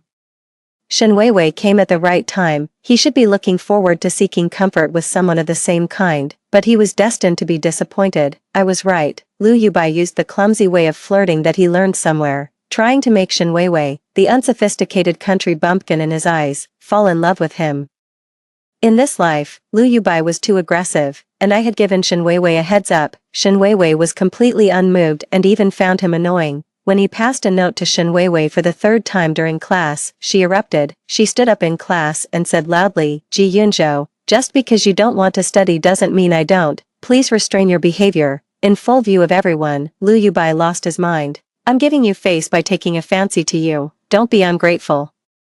He probably mistook her for me in the past, only I would be servile to him. My phone vibrated. It was a message from the secretary of my family. Liu Yubai's father had been fired. The worm that had been in my family for years was finally removed. "Liu Yubai." I called out to him and smiled gently at him. "I had to deliver this fatal blow. Your father has been fired by me. From now on, all the resources of my family have nothing to do with you." With a bang, Liu Yubai, with red eyes, pushed over all the desks in front of him. He was hysterical. "What did you say, Su Zhen? How dare you? I had already planned to use your family as a stepping stone to cross classes. What right do you have to drive me away without my permission?" He roared at me unreasonably. "Liu Yubai, I think I've been kind enough. I know you haven't done anything yet, so I haven't cut off your means of living. You'll just be an ordinary white-collar worker all your life, working from 9 to 5. Facing the crisis of going bald and having a big belly in middle age, and struggling with daily necessities. In my past life, Ji Yunzhou and I both lost our lives, but all he had lost was the status of a much-admired CEO and became an ordinary person. What was there to be aggrieved about? The more I said, the more excited I became, and I couldn't control my emotions. Ji Yunzhou stood silently behind me and hugged me. He was always my strongest support. I knew that a cornered dog would jump over the wall, but I didn't expect Liu Yubai to be so bold as to break into my villa. He had lived here for more than 10 years, and it was easy for him to do something and avoid the security. When I came out of the bathroom, he was sitting on the bed. When he saw me, he grinned and knelt down on his knees with a thud. "Xinjin, I'm here to admit my mistake. I was wrong before. I'll change. Can we make up?" He crawled 2 steps closer to me. "Xinjin, I just realized that I love you." I wasn't particularly alarmed. "Liu Yubai, you're the best at pretending. You even believe your own act. Look at you now. You have no backbone at all." There was a fake look of pain on his face. "What's the use of backbone? The most important thing is to win you back." His confession and his pretentious attitude made me feel extremely disgusted. Fortunately, the police came quickly. They didn't make me suffer any longer, and Liu Yubai was taken away. 10 later. Liu Yubai disappeared from my sight. Ji Yunzhou and I were successfully admitted to the same university. Our parents on both sides had met, and we were going to get married after we graduated from university. The white veil covered my blurry eyes. In these 2 lifetimes, I finally put on the wedding dress I had dreamed of and married the person I loved the most. End of the main text. Extra from the male lead's perspective. Past life. 1. When I received a call from the staff of the bar. I had just got home after working overtime, exhausted. The moment I saw that it was from Su Zhen on the caller ID, uncontrollable surprise welled up in my heart. She had always pushed me away, and she hadn't called me for a long time. I quickly pressed the answer button, but it wasn't Su Zhen's voice on the other end. "Is this Mr. G? We are the staff of Duzhou Bar. Miss Su is drunk. Your phone number is the only one that can get through on her phone. Would you be able to come and pick her up?" Drunk again, my heart ached. What had Liu Yubai done this time? I didn't want to see the woman I loved get drunk because of someone else, but if I could control my feelings, it wouldn't be love. 2. When I rushed to the bar, Su Zhen was already dead drunk. She was lying on the bar counter with a flushed face, mumbling something. I leaned over and picked her up, and I heard clearly what she was saying. She said, "Liu Yubai, what's wrong with me?" Sourness filled my nose, and I couldn't catch my breath. I silently carried her to the car. She half opened her eyes and saw a small pendant on the center console. She laughed. "It's so ugly." I said, "It is ugly, but there was a fool who tried every means to win it back and give it to someone." In the end, I picked it up from the trash can. Su Zhen seemed to think of something and fell silent. After a while, she started making a fuss and said she didn't want to take the car. I had no choice but to carry her on my back and walk back step by step. The weight on my back was the feeling I had longed for a long time. I walked slowly, and even a passing child said, "Wow, this big brother is so nice. Yes, I'm really nice. Why can't you feel it, Suzhen? The sand and wind stung my eyes, and cold tears rolled down my cheeks. Suzhen, stop torturing yourself. Just look at me. It was quiet on my back, and I didn't get any response. After that, my relationship with her hit rock bottom. She said a lot of harsh words that she thought were mean.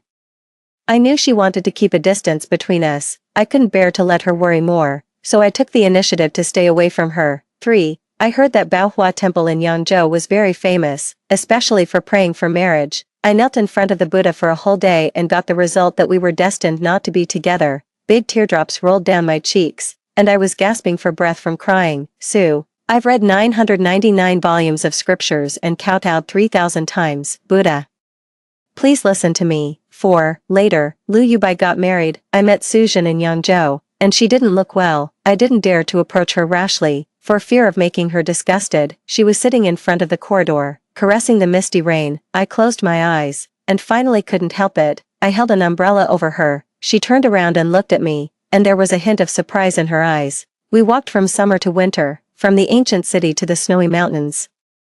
From the moment she didn't refuse me to hold her hand during the journey, things between us got better and better, and we spent a sweet time together. She was even willing to marry me. At that moment, my world fell apart, but she was kidnapped. The abandoned factory building was filled with gasoline, and the fire started. She was curled up on the ground all alone. This was what destined not to be together really meant. My heart ached as if it was being torn apart.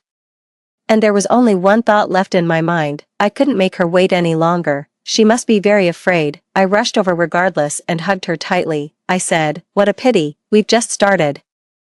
If there's another chance, please open your eyes and don't like him, like me. I paused. If you still don't like me, find someone else. It doesn't matter who, as long as he treats you sincerely. Suzhen, we can have another chance. This time, you will definitely live a fulfilling life. Story 2. Shurji is my stepbrother. I thought he disliked me because he was indifferent to me, so I deliberately picked on him everywhere. It wasn't until after I died, my soul followed him to the basement. I watched as he kissed me in the room covered with my photos, put a ring on me, and then committed suicide. Only then did I realize, he didn't dislike me, he was crazy in love with me. I was reborn for another life. When he asked me what I wanted to do again, I lowered my head and kissed him. I want to fall in love with you. Later, the situation reversed. I ran out of the bathroom covering my waist, but I was grabbed back with great force. In front of the mirror, the corners of my eyes were red. And I felt extremely wronged. Can I quit this relationship? No way. Be good, I'll be gentle. Let's do it one more time. Double reincarnation. 1. After I drowned in the sea, my soul didn't dissipate immediately. Instead, it floated in the air, watching as my body was fished out. There were a lot of people around. My mother was among them, crying on my stepfather's shoulder. I clicked my tongue, forcing down the sourness in my heart. I pretended to be relaxed and said, you always scolded me.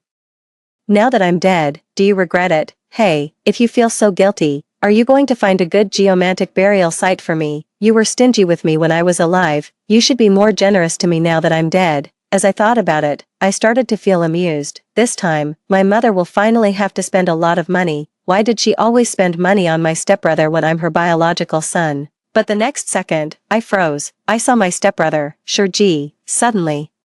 He rushed out from nowhere, pushed everyone aside, and held my body in his arms. No matter how others tried to persuade him, he wouldn't let go. He was about to leave while holding my body. My mother cried even louder. My stepfather rushed forward to stop him, but when he heard that my mother had fainted from crying, he went back to take care of her. Just like that, my body was taken away by Shurji. I was stunned. I watched as he put my body in the car and drove all the way home before I came to my senses. I was so angry that I started cursing. Realizing that he couldn't hear me, I became even angrier. Fine, you didn't show me a good face when I was alive, and now you won't even let me rest in peace after I'm dead. Right, I knew Shurji disliked me, but I didn't expect him to dislike me so much. 2. We were in the same class in high school. He was a top student, the first in the grade, and the teacher's favorite. As for me, I was called the school bully euphemistically. To put it bluntly, I was a good-for-nothing hooligan. If it weren't for my good painting skills, I probably wouldn't even be able to reach the admission line of a third-rate university. We were originally two people with no intersection, but in our sophomore year of high school, my mother married his father. He became my stepbrother. After learning this news, The look in his eyes when he looked at me became even colder. I'm not someone with a good temper. I hate it the most when others show me a bad face. I stared back at him on the spot. Since then, whenever we met, we would definitely confront each other, and we would even have a fight from time to time. Every time this happened, the teacher would talk to me and ask me to bring my mother in. After my mother knew about it, she would scold me. She was like a mother hen protecting her chicks.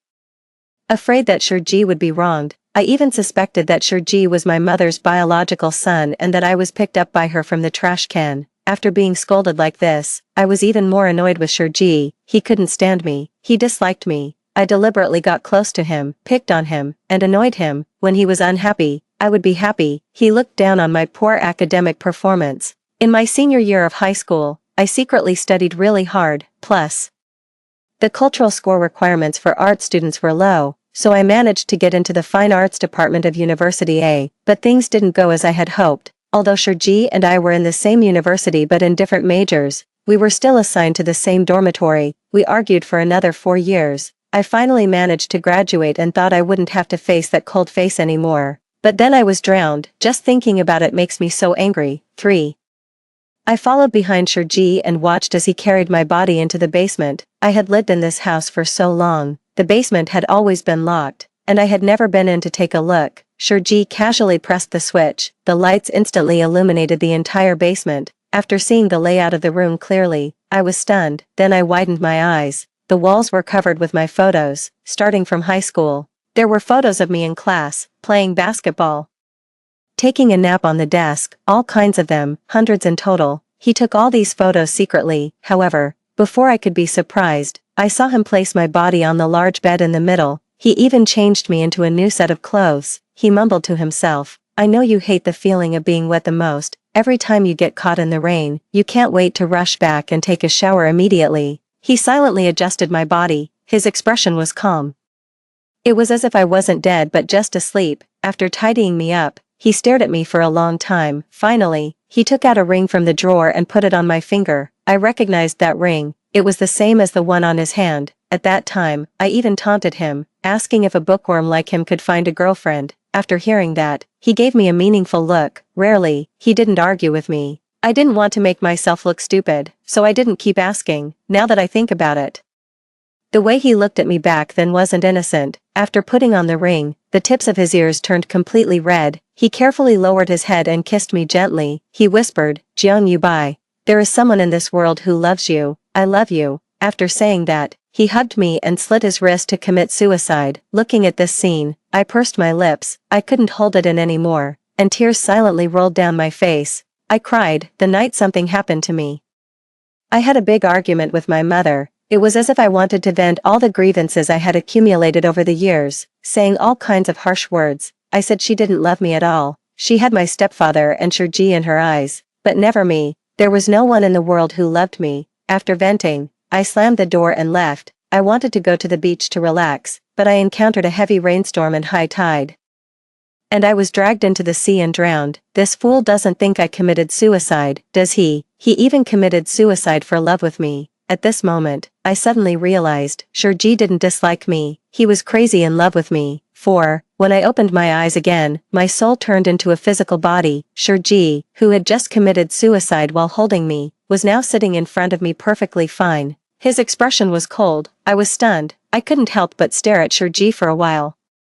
And then I glanced around the empty classroom. I still felt it was incredible, so I simply reached out and pinched Shurji's face. After seeing his furrowed brows, I let go of my hand. Was I reborn? Was this not a dream? And judging from this situation, I was reborn to the time just after the military training in my freshman year. I sat on Shurji's desk, looking down at him. Shurji wasn't angry even though I pinched him. Instead, he looked at me with burning eyes. After a long while, I heard him ask in a hoarse voice, "What do you want to do again?" That's right. In the past 6 months, our relationship was at its worst. Every time I came, I would pick on him, and I would also mock him unilaterally a few times. But this time, the provocative words circled in my mind and turned into, "I want to fall in love with you." Upon hearing this, Shurji froze all over. He stared at me steadily. There were emotions in his eyes that I couldn't describe: madness, struggle, fervor, and a hint of darkness. After a moment, He regained his calm. I saw Sherji's Adam's apple move, and he uttered 2 words, "No, why?" I blurted out instinctively, "Don't you love me to death? Why don't you want to be in a relationship with me?" Before I could figure it out,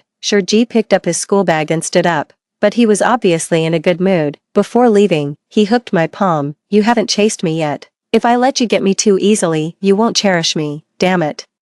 What nonsense about not cherishing. I stared fiercely at his back, but when I saw his red ears, I couldn't help but laugh. Was Sherji at the age of 18 really this innocent? Then don't make me chase you for too long. You know I don't have much patience. Okay, 5. I had never been in a relationship before. I didn't know how to chase someone, so I simply opened the chat window with Yu Jingchuan. He was my best friend in high school. There were always many girls around him. He changed girlfriends one after another. He must know how to chase someone. How do I chase someone? Teach me. As soon as I sent the message, 3 question marks immediately appeared on the other side. You're amazing, Yuzi. So many pretty girls confessed to you in high school, but you didn't agree to any of them. I even thought you were gay. I didn't expect you to fall in love just after starting college, but with your looks, do you even need to chase? What's wrong?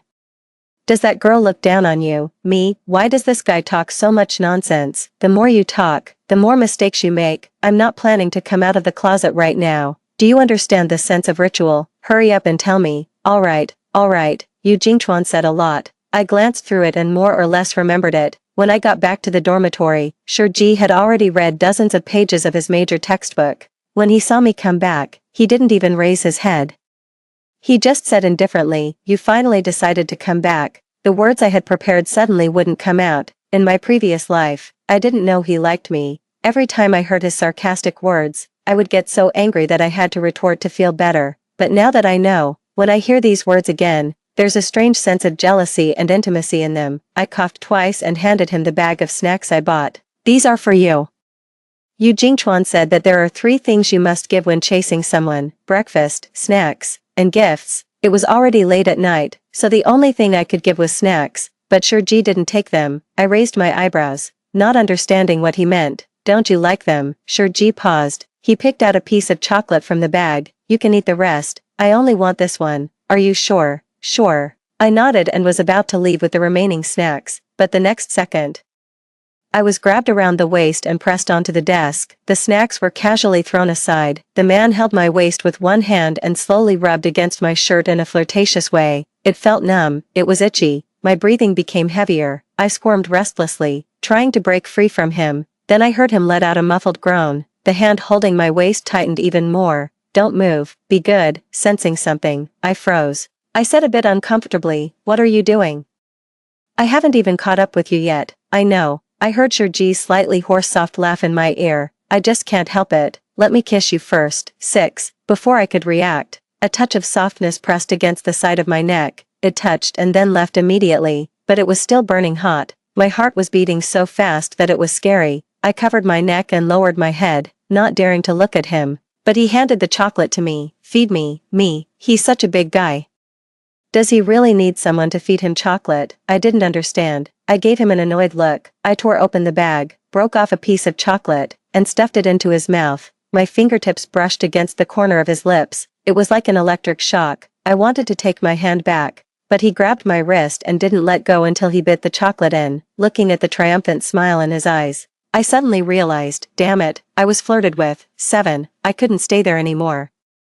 I took my toiletries and fled to the bathroom like I was running for my life. In the next half-month, with a lot of classes and various things in the student union, Sherji was extremely busy every day. The way he looked at me became much more resentful. I was happy to be relaxed, but on Saturday, I couldn't laugh anymore. I pointed at Sherji's bed that was soaked with water and said through gritted teeth, "Did you do this on purpose?" Sherji looked innocent. How could I?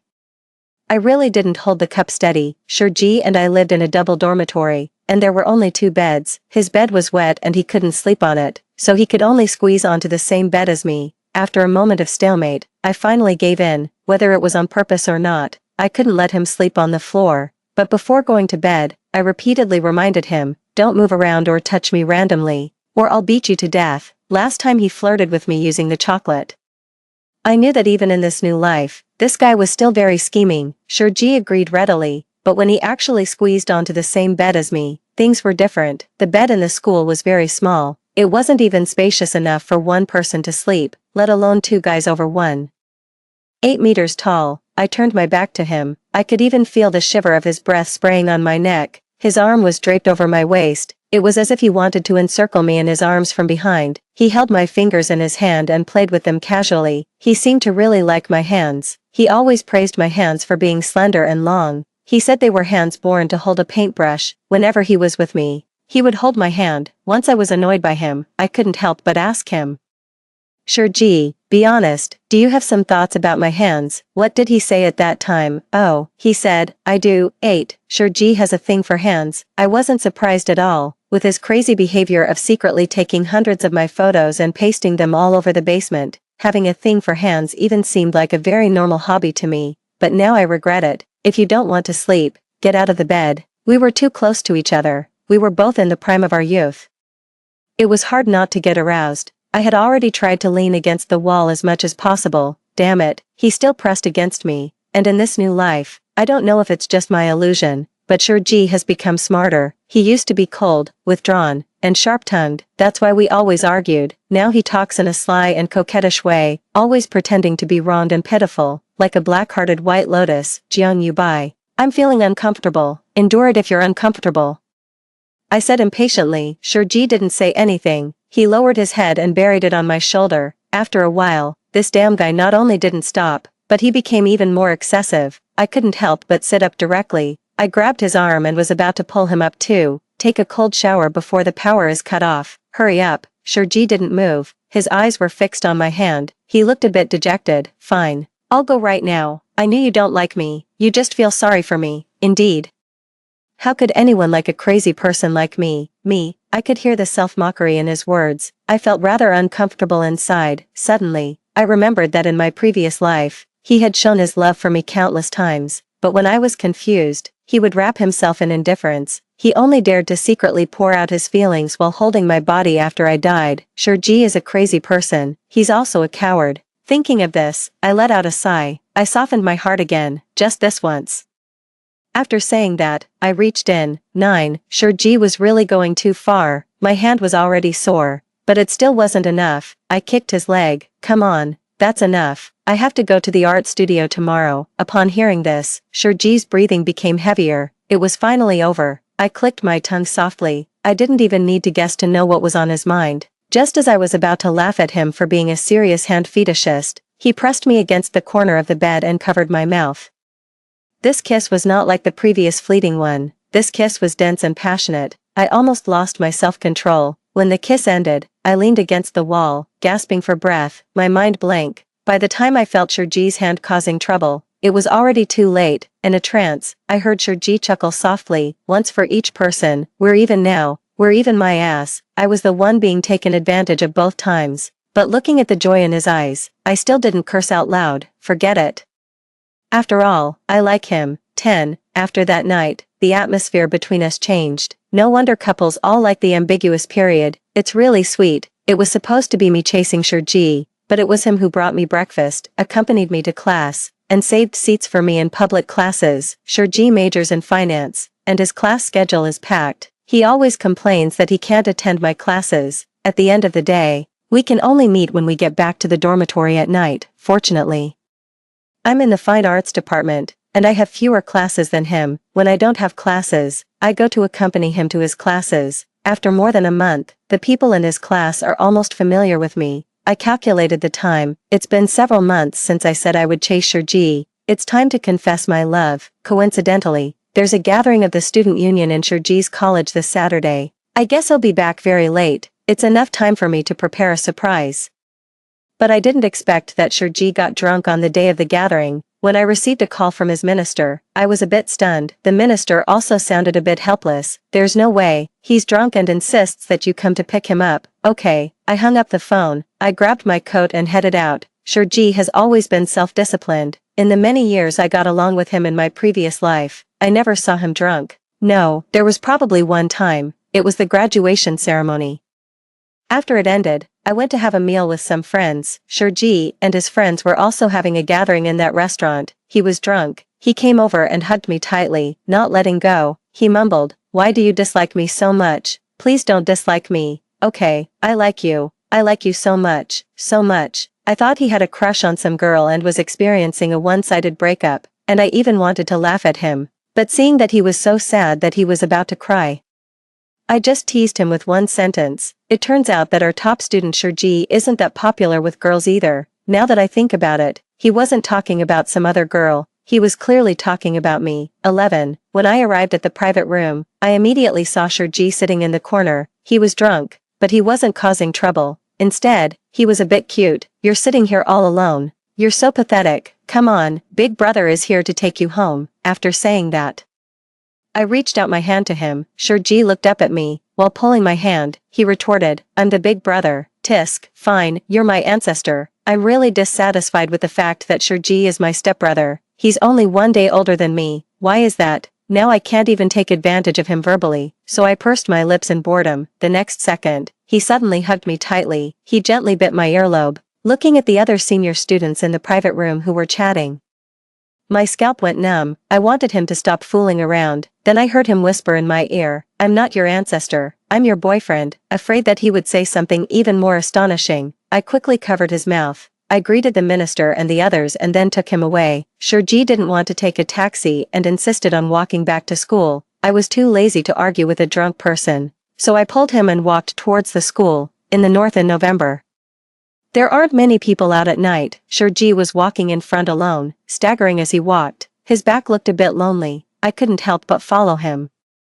But he wrapped me in his arms with one hand. Shurji buried his head on my shoulder, and his voice carried a suppressed sob. You always said you didn't want to be in a relationship and thought it was troublesome to chase someone. When I chased you, you didn't respond. So why can't you chase me for once? Once you chased me, I would have agreed. My heart softened. I immediately said, I did chase you. I've been chasing you for several months. And it's been really hard, so, Shurji, will you be my boyfriend? In response to me, he put a ring on my hand. Okay. I glanced at the style of the ring and stopped. I felt an indescribable feeling in my heart. This ring is exactly the same as the one Shurji put on my hand after I died in my previous life. So he bought it so early. 12. Although Shurji was drunk, he was still a drunk person with the ability to take care of himself. Except for insisting on hugging me to sleep after taking a shower, he was quite well behaved. In the morning, I was awakened by the smell of food. Shurji had already tidied himself up and was sitting on the chair, flipping through an album.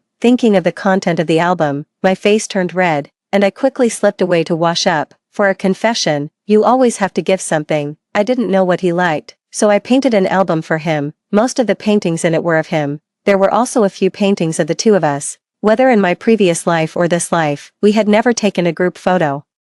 With these paintings, we can be considered to have group photos. When I came out, it seemed that Shurji had finished looking at the album. He was lowering his head, and I didn't know what he was thinking. I didn't disturb him either. I silently went to rummage through the breakfast on the table, but as soon as my hand touched the soy milk, I was hugged from behind by Shurji. The man's voice was a bit muffled. Thank you. I like it very much. I let out a sigh of relief. I raised my hand and touched his head. Come over and eat quickly. The food is almost cold. This meal was extremely difficult to eat. Shurji was too close to me. He kept touching me, and when I slapped him, the cup also fell over. The soy milk spilled all over both of us. Me, biting back the urge to curse, I took off my sweater and walked towards the bathroom. The moment before the door closed, it was pushed open again. Looking at Shurji, who was also shirtless, I took a wary step back. What do you want to do? Upon hearing this, Shurji put on a pitiful expression. He was like a deserted big dog. I want to take a shower with my boyfriend. 13. When I heard the word boyfriend, I hesitated for a moment. Just in this gap, I was pressed against the wall by Shurji. The cold tiles were against my back, making me shiver. The hot water flowed down. Along with it, there was also Shurji's burning and forceful kiss. The air was gradually being taken away. My mind couldn't even react. At this moment, Shurji was like a seductive fairy, relying on his good looks and a great figure with broad shoulders, a narrow waist, and 8-pack abs. He set fires all over my body and flirted with me wantonly. I wanted to push him away, but he gently bit my collarbone, as if he was afraid of hurting me. A dense series of kisses immediately landed on the same spot. The man looked at me with his wet eyelashes. Cautiously, his voice was hoarse. Is it okay? I didn't answer. He kept asking, and his voice became more and more pitiful each time. My rationality collapsed. I fell for it again. I raised my hand to cover my eyes in frustration, and said in a self-destructive manner, fine, hurry up. Less than 2 hours after I said that, I regretted it. Is Shurji a mad dog? I ran out of the bathroom covering my waist, but I was grabbed back with great force. In front of the mirror, my chin was forced to lift up. In my ear was the man's dangerous and restrained voice, baby, be good. Look up, see clearly who's fucking you now. Tears couldn't stop flowing out. I couldn't bear it and bent my waist, feeling extremely wronged. Can I quit this relationship? No way, honey, I'll be gentle. Let's do it one more time, okay? I gave him a resentful look, but I softened my heart again because of his calling me honey. Forget it, just this once. At noon that day, we even missed lunch. From the bathroom to the bed, I was coaxed and bullied by him again and again. In the last second before losing consciousness, I couldn't help but curse, liar. 14. After regaining consciousness, I was so angry that I didn't let him get on the bed for a week. Shurji knew he was in the wrong and didn't provoke me again. He would just come to ask for kisses when there was no one around. Shurji became more and more clingy. He even wanted to be with me during the final review week, seeing that the winter vacation was coming soon.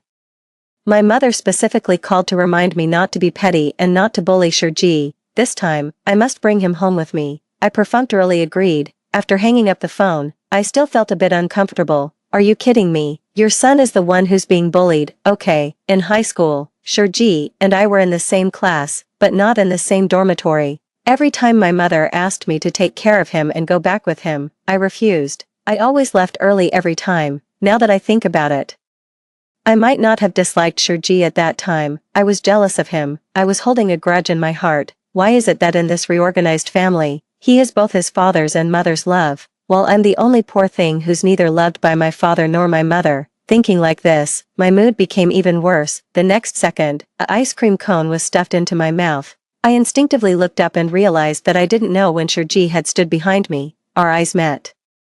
He suddenly leaned in and kissed the corner of my lips. He smiled. It's so sweet. My face immediately turned red. I lowered my head and pretended to eat the ice cream cone seriously. Shurji didn't expose me. Instead, he hugged me from behind and kissed my ear again and again. Just as I couldn't stand it and was about to push him away with a slap, I heard him say, Jeon Yu-bai, I will love you very much, more than anyone else, so, don't be unhappy. At that moment, the emotions that had been pent up in my heart suddenly disappeared for no apparent reason. 15. My mother didn't expect that we would really go home together this time. She was really surprised for a while, but when she saw Shurji carrying a bunch of luggage walking behind me, her expression wasn't very pleasant. She pointed at me and started scolding. I said, why you become so obedient? It turns out you made Shurji carry all the luggage by himself, you naughty child.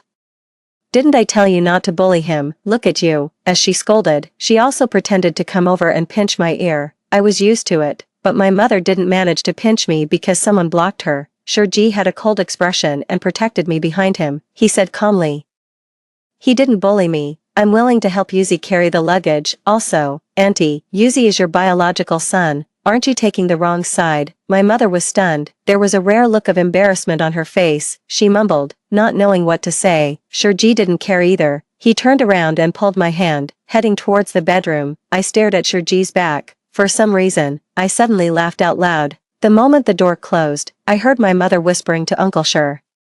When did Yuzi and Aji become so close? The bedroom door was locked. Shurji was helping me take out the things from the suitcase. I was still quite amazed. I couldn't help but poke Shurji's waist. Why did you suddenly think of contradicting my mother? I've never seen you have such a strong temper before. Besides, I'm used to it. My hand was grabbed. Shurji lowered his head and kissed my fingertips. There was no expression on his face. I don't want her to say those things about you.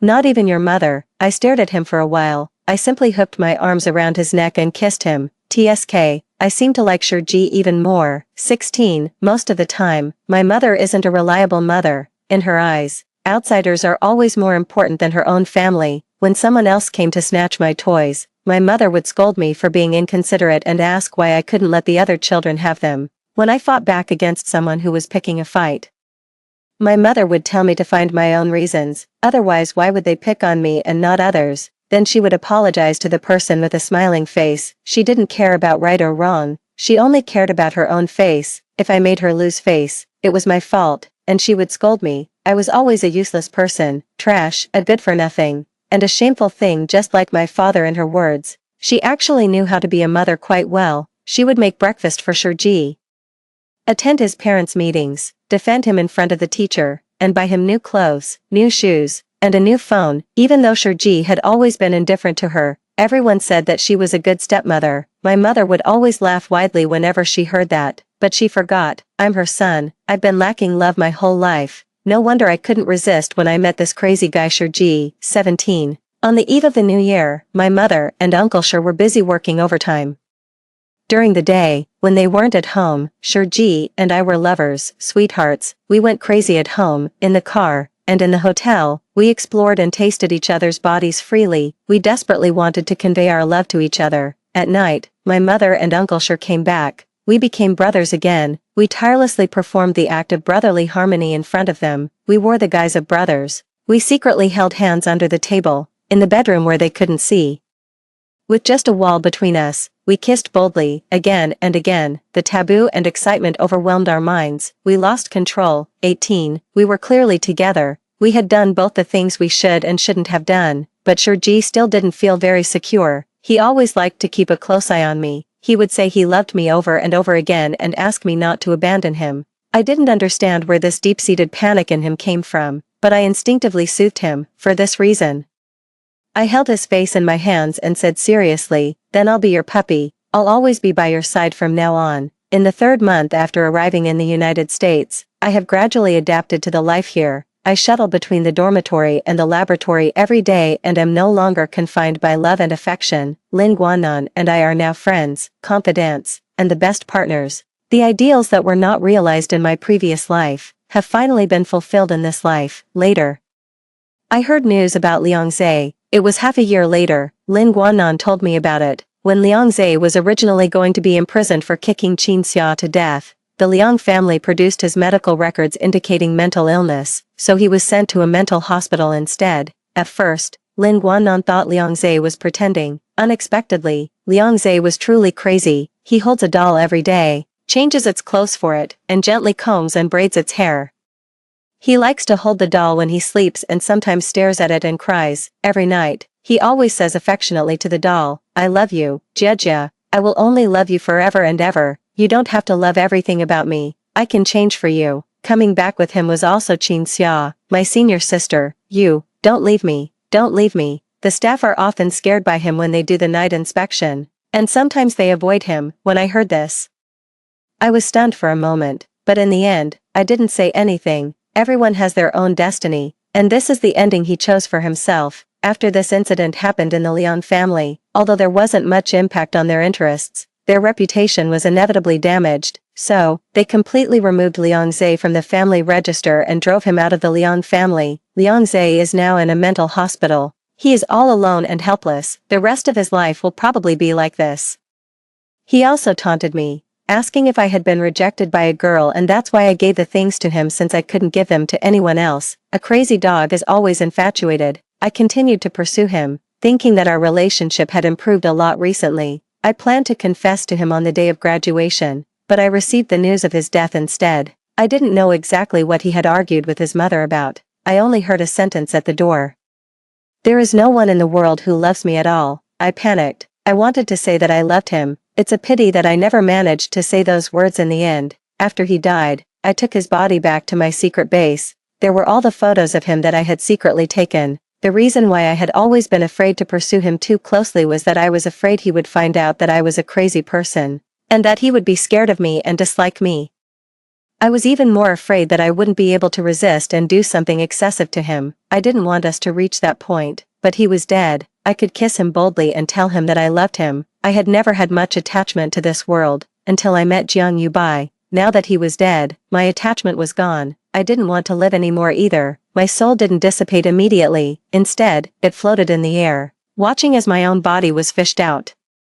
The end. I don't know why a person can still dream after death. In the dream, I went back to the time when I went to retrieve his body, but this time, there was one more person, or rather, one more ghost. I saw Jiang Yobai's soul floating in the air and following me all the way. I saw the shock in his eyes when he watched me kiss him.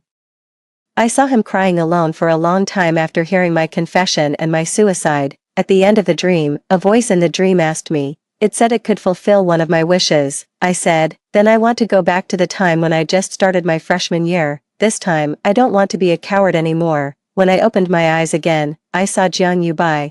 Unlike in my previous life when he was grumpy, this time he smiled at me and said, I want to fall in love with you. At this moment, I knew that he had been reborn too. Two parallel lines finally intersected. Story 2. In a previous life, he married me following his mentor's advice, yet I treated him with extreme coldness, until he was killed by a rival. Among his belongings, I found a stack of love letters he had written to me. Every line spoke of the pain of unrequited love. When I opened my eyes again, I had returned to 3 years earlier. The year we were just married. I burst into his room, saw his injured arm, and asked with tears in my eyes, Jiang Yan, does it hurt? He paused for a moment, then resignedly closed his eyes, his voice rough. What now? Are you going to rub salt into my wounds? 01. In my past life, until the day I died, Jiang Yan's love letters were still mocked online. His rival not only took over his business empire but also ridiculed him on camera as a wretch unloved by anyone, in an attempt to clear his name.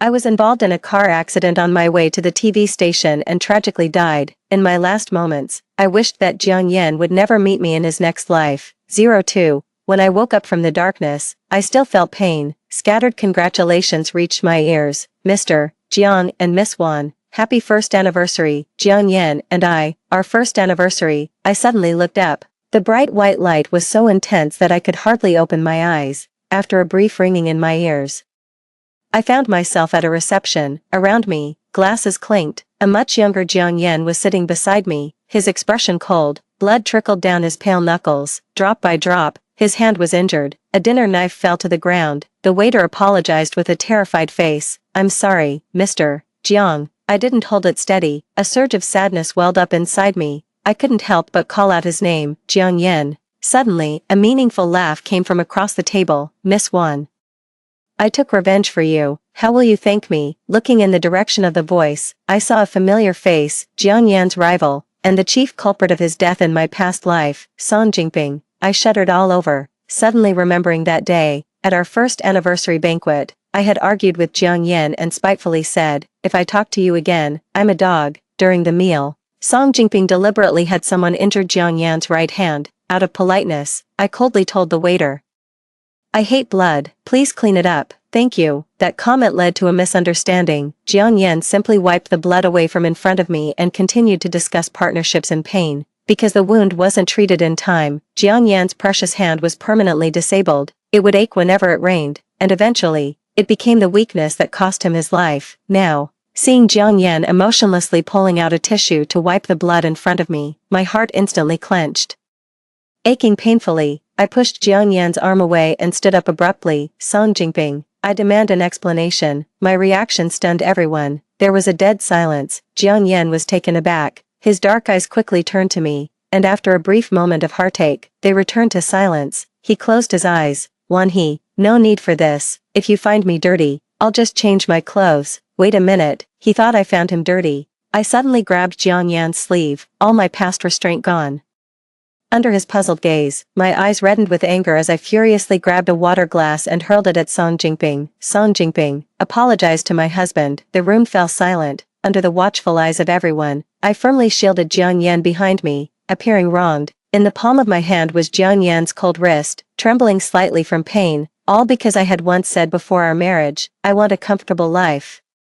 Jiang Yan was determined to secure this deal tonight at all costs. The smile faded from Song Jingping's face as he wiped the water off his shoulder and asked darkly, Miss Wan, didn't you used to hate Jiang Yan the most? What are you pretending for now? The gentle touch under my palm felt so real at that moment. Even without looking at Jiang Yan, I could feel his stiffness. I pulled out a tissue, quickly wrapped it around his wound, and said, this is just a quirk between us as a couple.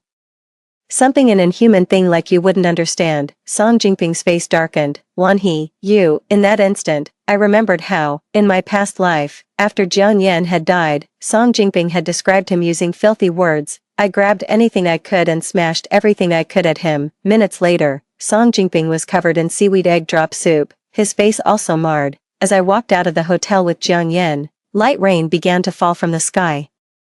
The spring rain was quiet and oil-like. I was still reveling in the joy of being reborn. Suddenly, Jiang Yan pulled his hand away, his tone strained. Alright, there's no one here now. I turned back to meet his cool, beautiful eyes and was momentarily spellbound. It was hard to imagine that at this moment, he was secretly writing me a love letter. Jiang Yan avoided my gaze and said coldly, I have a meeting to attend. You should go back first. I won't, Wan He. Can we argue another day?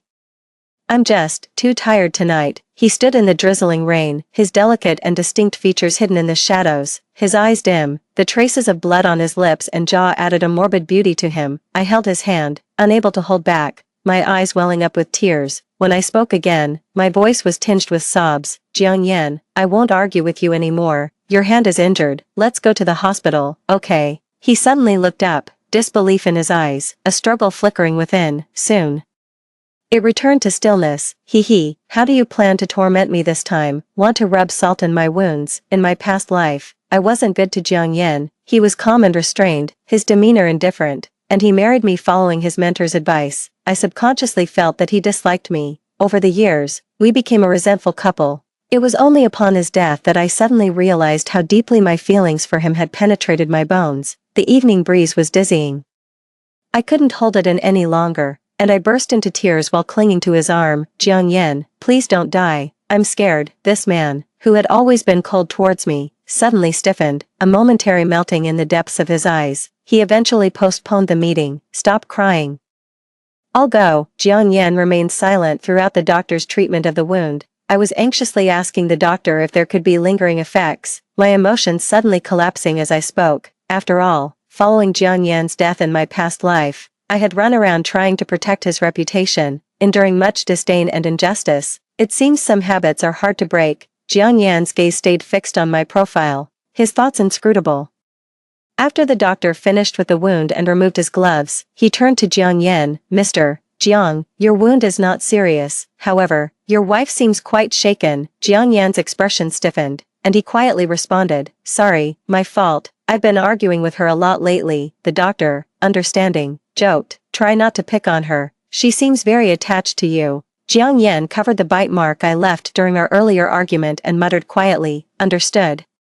When we left the hospital, my eyes were swollen. I held onto his bandaged hand and refused to let go. Jiang Yan's secretary, standing by the car, looked troubled. Mr. Jiang, about tonight's meeting. It was already late at night, and such work intensity was probably why Jiang Yan eventually fell ill. Startled, I moved closer to Jiang Yan. I'm scared to sleep alone. Jiang Yan's expression blanked, his eyes deepening. Do you realize what you're saying? Until today, I had never gotten close to him, let alone acted coquettishly. I buried my head in his chest, as if to say, if he didn't come home with me, I wouldn't let go. Jiang Yan couldn't outlast me in the end. The Rolls-Royce smoothly entered the villa area. As the night quieted, I looked at the familiar villa, and my frantic heart began to calm. Jiang Yan was still alive. We were home, holding Jiang Yan's warm hand. I was planning how to warn him about some people. As we approached the door, someone suddenly called out to me, didn't you promise to celebrate my birthday with me? The person stood under the streetlight, its cold white light illuminating a tear mole at the corner of his eye. His hood fell back, revealing a strikingly beautiful face. It was my childhood friend, Song Xian, also, from my past life, the relative who stayed by my side until the end.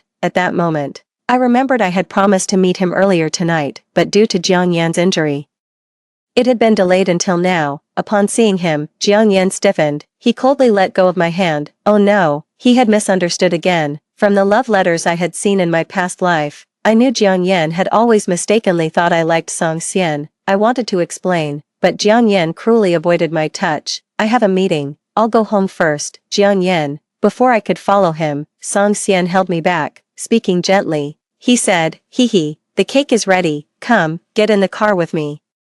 As I watched Jiang Yan leave, my heart was in turmoil. Song Xian, it's not even your birthday today. What are you up to? Song Xian's smile stiffened. I just can't stand seeing him treat you coldly. What's wrong today? I wasn't in the mood to explain and simply stretched out my hand. Where are the documents I asked for? Song Xian's eyes dimmed slightly. Jiang Yan doesn't appreciate it. Why do you still want to help him? In my past life, I was afraid that Jiang Yan would suffer losses in business. After finding the information on Song Jingping through Song Xian, I secretly placed it under Jiang Yan's pillow. Jiang Yan probably never saw it, and eventually, He was schemed against and utterly defeated. This time, I had to hand it to him personally. Song Xian handed me the documents, then suddenly grasped my hand. Hee, I have a stomachache tonight. Could you stay with me? His words were exactly the same as in my previous life.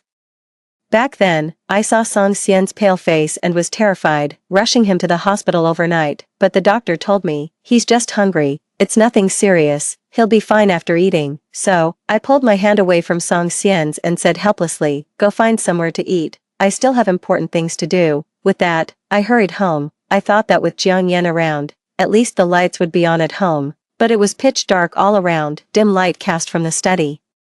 Relying on my memory, I made my way to the study door. There, I saw Jiang Yan's figure. He wasn't in a meeting but was writing something on paper, looking somewhat lonely. The freshly bandaged wound was faintly seeping blood. Jiang Yan was completely unaware. My heart clenched, and I pushed the door open. Jiang Yan, what are you doing? The man sitting by the window was startled and looked up to see me. I rushed over, snatched the pen from his hand, and scolded.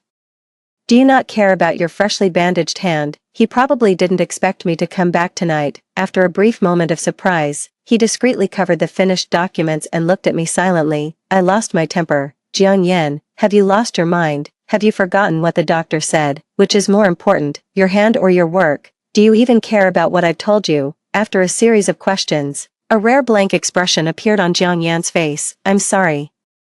He suddenly apologized. I didn't expect you to come back. I was taken aback, unable to scold him any further. He was probably afraid that I would stay with Song Xian tonight. My heart softened, and I carefully unwrapped his bandage to replace it with a new one. I have nothing to do with Song Xian. Jiang Yan, it's you that I like. The breathing above my head suddenly became very light. Jiang Yan averted his gaze. After I finished bandaging him, he picked up the remaining items and walked out.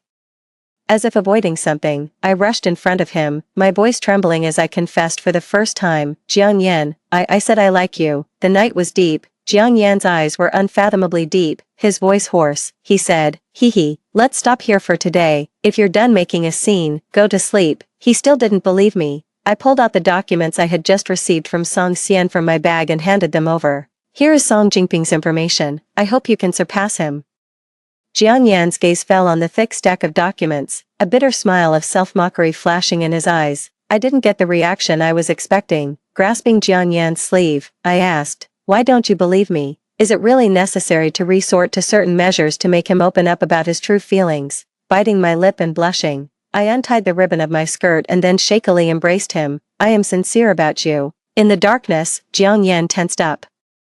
A faint malice grew in the night air. His large hand suddenly pressed against my waist, and as the fabric tore with a crisp sound, I felt a chill. Immediately after, I was pressed down onto the sofa by Jiang Yan. His eyes swirled with a deep inkiness, his hand tightly gripping my chin. He hoarsely said, You would go to such lengths for him. It seemed he was angry. Tears welled up in my eyes. Jiang Yan, it hurts. He let out a laugh, cold and devoid of warmth. You deserve the pain for deceiving me. My whole body shivered, clutching tightly at his shirt. I didn't. Jiang Yan seemed furious with me, his rough hand gripping my fragile neck. He said word by word, that document, it's all fake. You wanted me to follow it, to die at Song Jingping's hands, didn't you?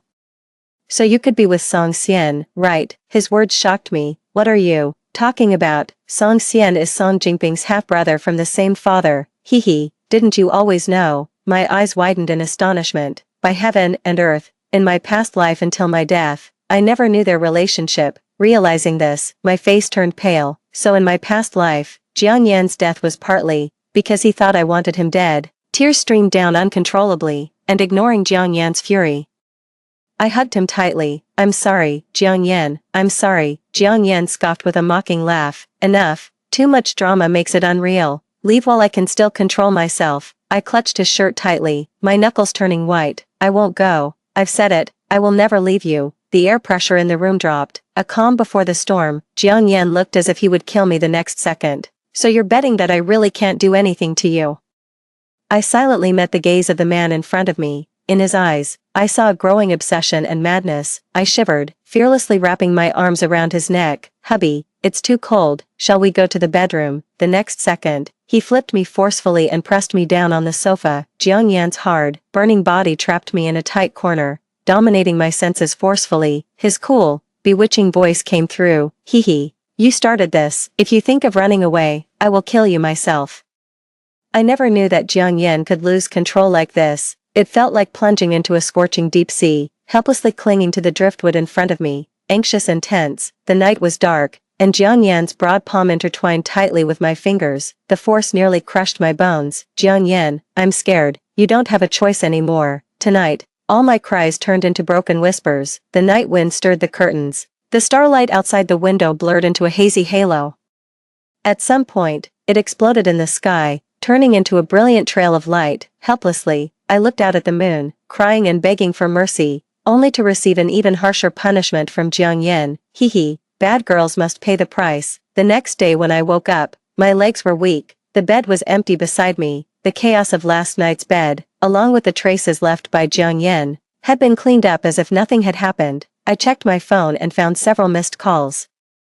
All from Song Xian, and they were from late at night. I hadn't heard them. He had also sent me a message. Got your ticket. I told you, the VIP seat will always be yours. I glanced at the calendar. Only then did I remember. Next week I'm supposed to hold a violin concert. The only VIP ticket in the center, I had sent to Song Xian. At that time, I thought Jiang Yan definitely wouldn't go. I started to panic. Scrolling through my phone, there were no messages from Jiang Yan. Did he know? I called Jiang Yan, and his secretary answered, Miss Wan, Mr. Jiang is in a meeting and can't take your call. Fine. Pretending not to know me after waking up, I said faintly, please tell Mr. Jiang I'm feeling a bit unwell. Suddenly, Jiang Yan's voice came through the phone, cold and terrifying. What's wrong? I curled up on the bed, letting out a faint moan. I fell when I got out of bed, because I couldn't stand steady. The call ended abruptly. The beeping sound was coldly impersonal.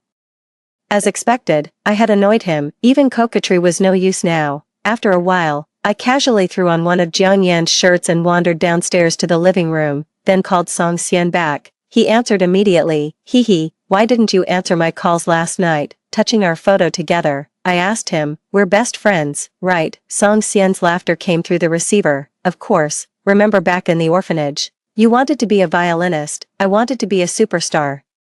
And we promised to always be together. Now, those words sounded somewhat surreal. After all these years, had I really seen Song Xian clearly? In my previous life, it was Song Xian who helped me sort through Jiang Yan's belongings. That stack of love letters, seen only by the two of us, ended up being exposed to everyone unexpectedly. I had thought it was the relentless paparazzi, but now, I suddenly wasn't so sure. Song Xian was still talking nonstop on the phone. Hee hee.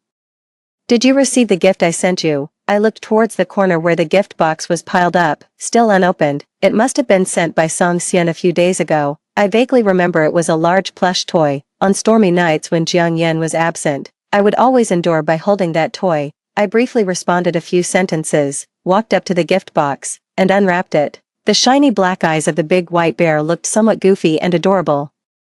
Although it had accompanied me for a long time in my past life, I always felt a discomfort in my heart. I picked it up, intending to stash it in a storeroom, but unexpectedly, the door suddenly opened. Wearing a short, thin shirt, I struggled to drag the teddy bear and found myself face to face with Jiang Yan, who had just returned home unexpectedly. His gaze paused on the toy, and he pursed his lips without speaking. Why are you back? I felt somewhat guilty. I came back to get something. Jiang Yan passed by me with a cold expression. Without glancing sideways, I kicked away the bear and clung onto him tightly. Jiang Yan, he stiffened, closed his eyes, and said, get off. I gritted my teeth. My legs are weak. I can't stand. Enough. Jiang Yan suddenly turned around, supporting my waist. Hee hee, I don't care about your tricks. You can keep Song Xian's gift if you want, but as I've said, you are mine. You'll never be able to get rid of me. My face flushed inch by inch. Jiang Yan exploded in anger. I really love him so much. Husband. Jiang Yan paused, startled by my call. Bravely, I lifted my eyes, giving him a fragile and innocent look. Song Xian already gave me a gift. Why don't you give me one? He pursed his lips and remained silent. Under Jiang Yan's icy stare, I cried profusely. Heaven knows, you married me but do not love me. I might as well be dead. Minutes later, Song Xian's teddy bear was thrown out the door by Jiang Yan. I sat by the window. Now wearing a brand new diamond necklace. Jiang Yan, aren't you going back to work? Without a word, Jiang Yan bent down and kissed my incessant talking lips. It was still daytime. I was dragged from the front door to the upstairs bedroom.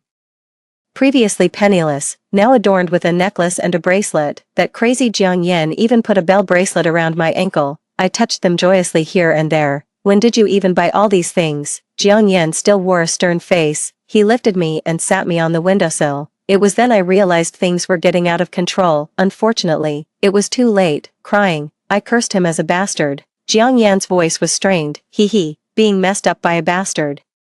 Isn't it what you asked for? Jiang Yan is a very guarded person. He still refuses to believe the sweet nothings I tell him, yet, he couldn't resist my closeness. Fortunately, this time, I had enough patience and time to slowly melt away the barriers in his heart. Lately, everyone around me says I've changed. I've become lovesick. During a break in a violin rehearsal, I twisted like a shy snake in the lounge. On the phone, Jiang Yan sighed helplessly. I'm in a meeting, just tell me what it is. I called him more than a dozen times a day. Jiang Yan was always very aloof. However, they will all come. This gave me immense courage. Next week, can you come to my concert? There was a pause on the other end, falling into silence. I didn't give him a chance to react. I'm causing a scene, having a famous violinist on stage, and my newlywed husband doesn't care. I will become the laughingstock of everyone. Never recovering from this fall. Jiang Yan, you're going to ruin me, okay? Jiang Yan interrupted my rambling. I'll just go. After hanging up the phone, my manager looked shocked. Teacher Wan, you two really have a great relationship. He must be very stable emotionally. Thinking of Jiang Yan's attitude towards me, I felt a bit down. Yes, quite stable. So stable that he doesn't want to talk to me at all. By the way, that VIP seat, the manager smiled slightly. The organizers said they could open a second-floor private VIP room just for your husband. Don't worry. It has the best view in the house. Tomorrow night, you will dazzle him like a fairy. In my past life, I completed a grand and splendid violin solo amidst thousands of flowers and applause. Song Xian, the movie star, sat in the audience, looking at me with a tender and affectionate gaze. That event had once topped the trending search list. Even though I clarified it, people still subconsciously paired us together. No one knew that after the curtain call, I sat alone under the curtain, typing a message to Jiang Yan. Did you see my performance? After hesitating for a long time, I still didn't send it. I was like a love-starved child, trying to stand in a conspicuous place, making a scene, but the person I secretly loved still wouldn't spare me a glance. The concert was as grand as it had been in my previous life. The venue was packed with people, many of whom had come because of my fame. The appearance of the movie star Song Xian pushed the evening's excitement to a climax. You look beautiful tonight. Song Xian stood in the crowd, handing me a bouquet of flowers. Knowing his relationship with Song Jingping, I felt a bit awkward in my heart. Thank you. Song Xian's eyes, bright as stars, rested on my face, seemingly expecting me to say something. I just nodded slightly. It's about to start. Please excuse me. Dressed in a gorgeous outfit, I stood at the center of the stage, my eyes fixed on the middle of the second floor. My palms were sweating with nervousness. It was pitch black up there, completely empty. Disappointed, I lowered my head. Indeed, Jiang Yan hadn't come, but it didn't matter. The stage lights gradually dimmed, and a spotlight fell on my face. Standing in front of the microphone, my voice was soft. Actually, besides the violin performance tonight, I have another important announcement. I know everyone has been very curious about my personal life over the years. Even during the holidays, you all start urging marriage. Laughter rippled through the audience. Someone even started chanting Song Xian's name. I leaned closer to the microphone. Actually, I'm already married. I lifted up the large diamond ring on my ring finger, staring blankly towards the second floor, and said with a smile, Mr. Jiang, I love you. The whole venue erupted in murmurs. Who is Mr. Jiang? Could it be that well-known entrepreneur, Jiang Yan? Oh my, this is huge news. I thought she was paired with Song Xian. I totally shipped the wrong couple. Amidst the surging tide of chatter, I raised my violin. Jiang Yan, tonight's performance is played for you. This piece is called Unrequited Love. It was composed by a younger me, all for Jiang Yan. Unfortunately, back then, youthful and fragile in pride, I was overly sensitive. I didn't know how to express myself. That's why we missed out on so many years. The melody of the violin resonates, carrying the bittersweetness of a young girl's first love. Echoing through the auditorium, at this moment, I didn't know that in the originally empty VIP room, a tall and broad figure stood silently for a long time. His eyes reflected the person at the center of the stage, his heart uncontrollably quickening, pounding against his ribs. A dull pain tugged at him, mixed with an irrepressible joy spreading throughout his body. He raised his hand, with his fingertips, He touched the gentle, beautiful face from afar. Like touching a mesmerizing siren of the sea, fully aware of the peril, yet still willingly approaching alone. In the midst of searching and gazing around confusedly, he said with a bitter voice, "Hee, I'll trust you one last time. If you deceive me again," his fingers tightened in the air, a hint of despair flashing in his eyes, "I won't let you go." 09. After the curtain call, I rushed backstage hurriedly. Did Jiang Yan arrive? My manager nodded. Yes, Mr. Jiang wasn't late. Without looking back, I dashed towards the banquet hall, trembling slightly in anticipation of the upcoming encounter. Did he see the gift I prepared? Would he embrace me and say, "Tonight's performance was spectacular"? But I searched the entire venue and did not find him. Song Xian appeared beside me at some point. Hee, were you just acting? I avoided his touch. I have something urgent. He gripped my hand, a bit too forcefully, yet his face wore an enchanting smile. Since when were you and Jiang Yan so close? I shook off his hand forcefully. Shouldn't we be? We are married. Song Xian's face stiffened, his handsome features shadowed, his lips curling slightly. Is that so? But it seems like he has left. That's impossible. Jiang Yan wouldn't leave. Suddenly, my manager came rushing. Teacher Wan, there's been an incident. Someone swapped the gift you prepared for Mr. Jiang. I found this backstage. I looked at the manager. The bottle of champagne I had carefully prepared for Jiang Yan lay untouched in the trash can. The packaging was nowhere to be seen. Jiang Yan had seen that gift box. He must have guessed it contained his gift. The champagne is in the trash. What then was in the gift box? Song Xian chuckled softly. Hee, tonight, I'll present you with a drama. I turned around, meeting his sinister, crazed gaze, my heart suddenly sinking. Song Xian chuckled lowly. Guess, if that scoundrel Jiang Yan knew you tricked him into coming here, what would he think? Did you still love someone who was drugged in the wine you sent him? My brain buzzed. I couldn't hear anything. What did you put in his wine? Facing my pale face, Song Xian spoke lightly. Right now, he's probably in bed, making love with some stranger. NBSP. I don't know how I ran out of the banquet hall. I called Jiang Yan many times, but couldn't get through. Finally, I had to rush to the front desk. I am Jiang Yan's wife. Could you please tell me which room he is in? The person apologized. Sorry, ma'am, there's no information on Mr. Jiang in our system. The agent was calling the organizers. Check under the name Song Xian. Something struck me, and I grabbed her arm. My voice trembling. No, let him check under Song Jingping. Song Xian was so audacious because he was sure no one knew about his connection with Song Jingping. Sure enough, a few minutes later, I received a room number. Late at night, I ran down the corridor, my long dress trailing behind. I banged on the door. Jiang Yan, open the door. The door creaked open slightly. A glass flew past my ear and shattered against the wall behind me. Get out, a hoarse voice came through.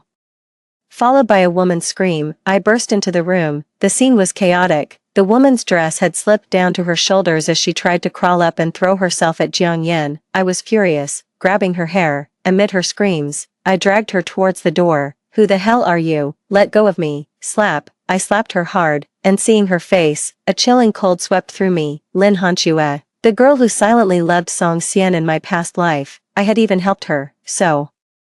It was indeed Song Xian's doing. At this moment, Lin Hanxue didn't recognize me. She lay on the ground, her eyes full of resentment. Jiang Yan touched me. I'm going to call the police. The agent covered her mouth. You like calling the police so much, then let's talk in front of them. At that moment, Jiang Yan arrived with the police, rushing in. Fear finally appeared in Lin Hanxue's eyes. Miss Wan, is President Jiang okay? Jiang Yan's secretary looked worried. I said, tonight.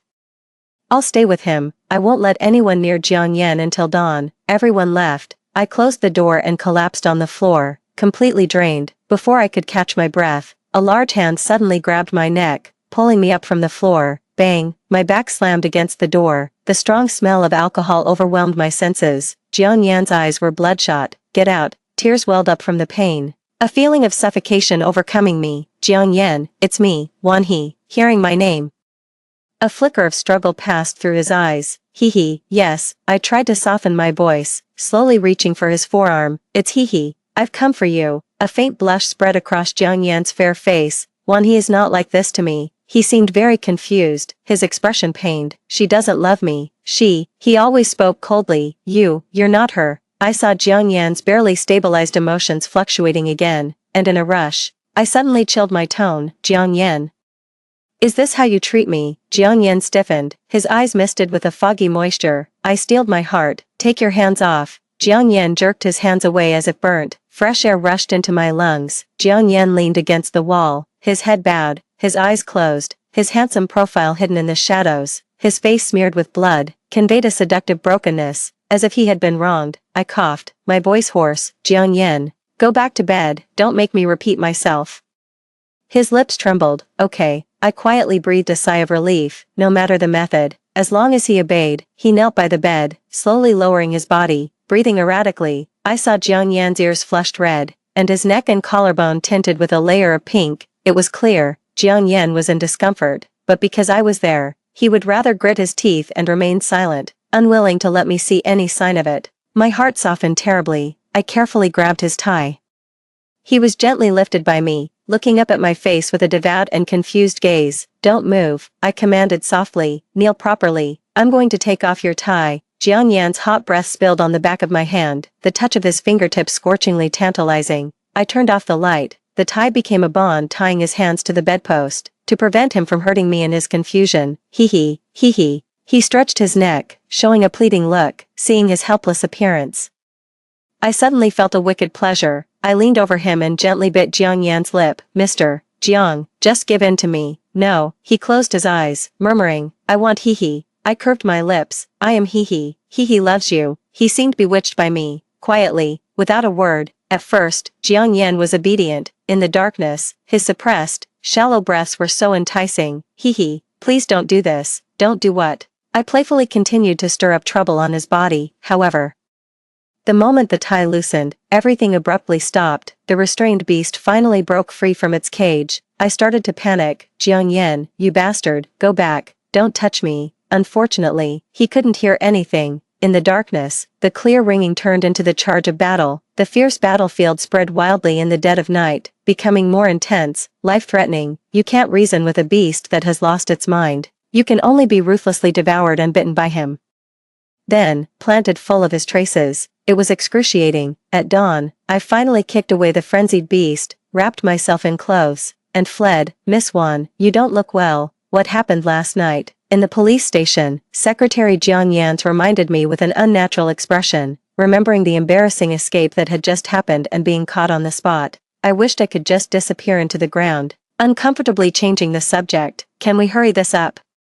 I need to get back. By the time I left, Jiang Yan had already fallen asleep. Fortunately, the situation hadn't gotten worse. Finish the statement quickly, and let tonight's incident be over. Everyone would be happy. Only a few hours had passed since the incident, and Song Jingping was still unaware that Lin Hanxue had been taken away by the police. By now, the internet was already buzzing with the hot search they had arranged. Jiang Yan suspected of cheating with a hostess. In the photos, Jiang Yan and Lin Hanxue were clearly seen entering and exiting the room. In just half an hour, this topic skyrocketed to the top. Netizens lashed out. As expected, all men are scum. Just after Wan He announced her marriage, Jiang Yan slapped her in the face. Get a divorce. He doesn't deserve Wan He. I was just about to post an update when my manager held my hand. Wait a bit longer. You have no evidence, and it will only make people think you are silently bearing it. Making excuses for Jiang Yan. The police will issue a notice by noon at the latest. The statement was completed at 5:30 a.m. I dragged my tired body back to the room.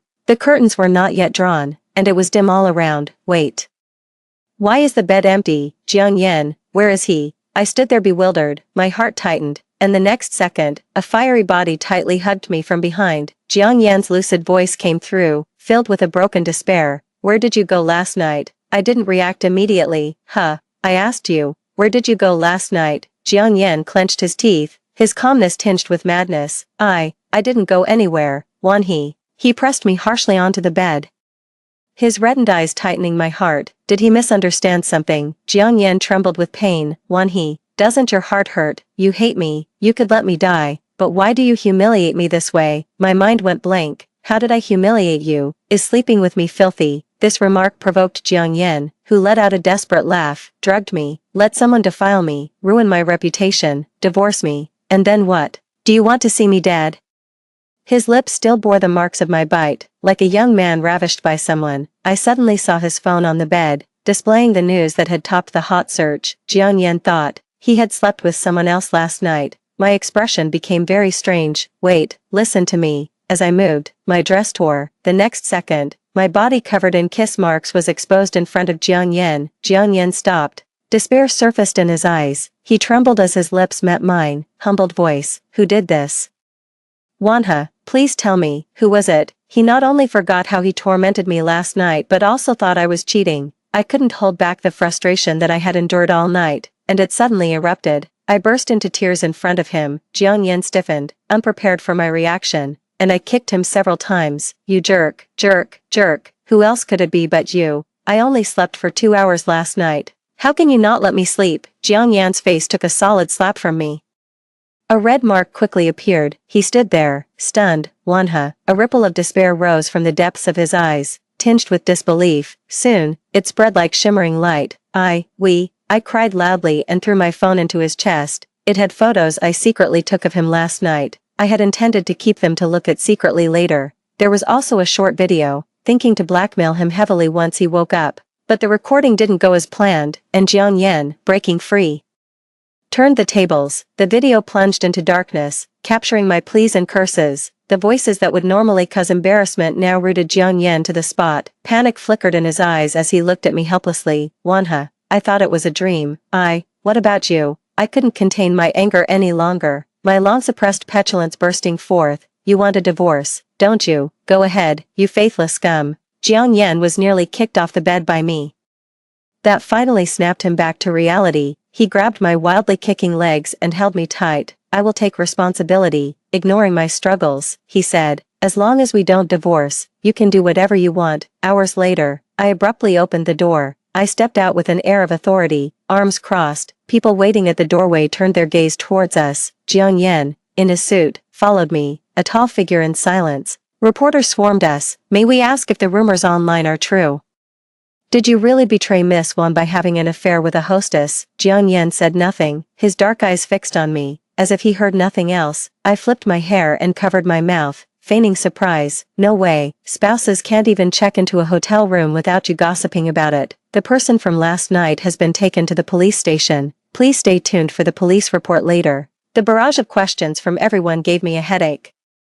Jiang Yan coldly swept over the crowd, covering my ears. Excuse us. With that, he led me away from the crowd. His men held back the throng of journalists. Once we were far enough, I shook off his hand and got into the car. Throughout the ride, I couldn't help but feel a bit smug. I always feel like I'm missing something. Jiang Yan silently looked at me. Just a few hours ago he was nearly overwhelmed by darkness. Yet now he seemed unusually compliant. I raised my hand. Don't you think my thumb, index, middle, and little fingers are missing a few rings? Who would be kind enough to give them to me? Jiang Yan pursed his lips, uncomfortably shifting his gaze. I'll buy them for you. In a second, I snuggled up to Jiang Yan, smiling warmly at him. Jiang Yan, he swallowed, closing his eyes briefly.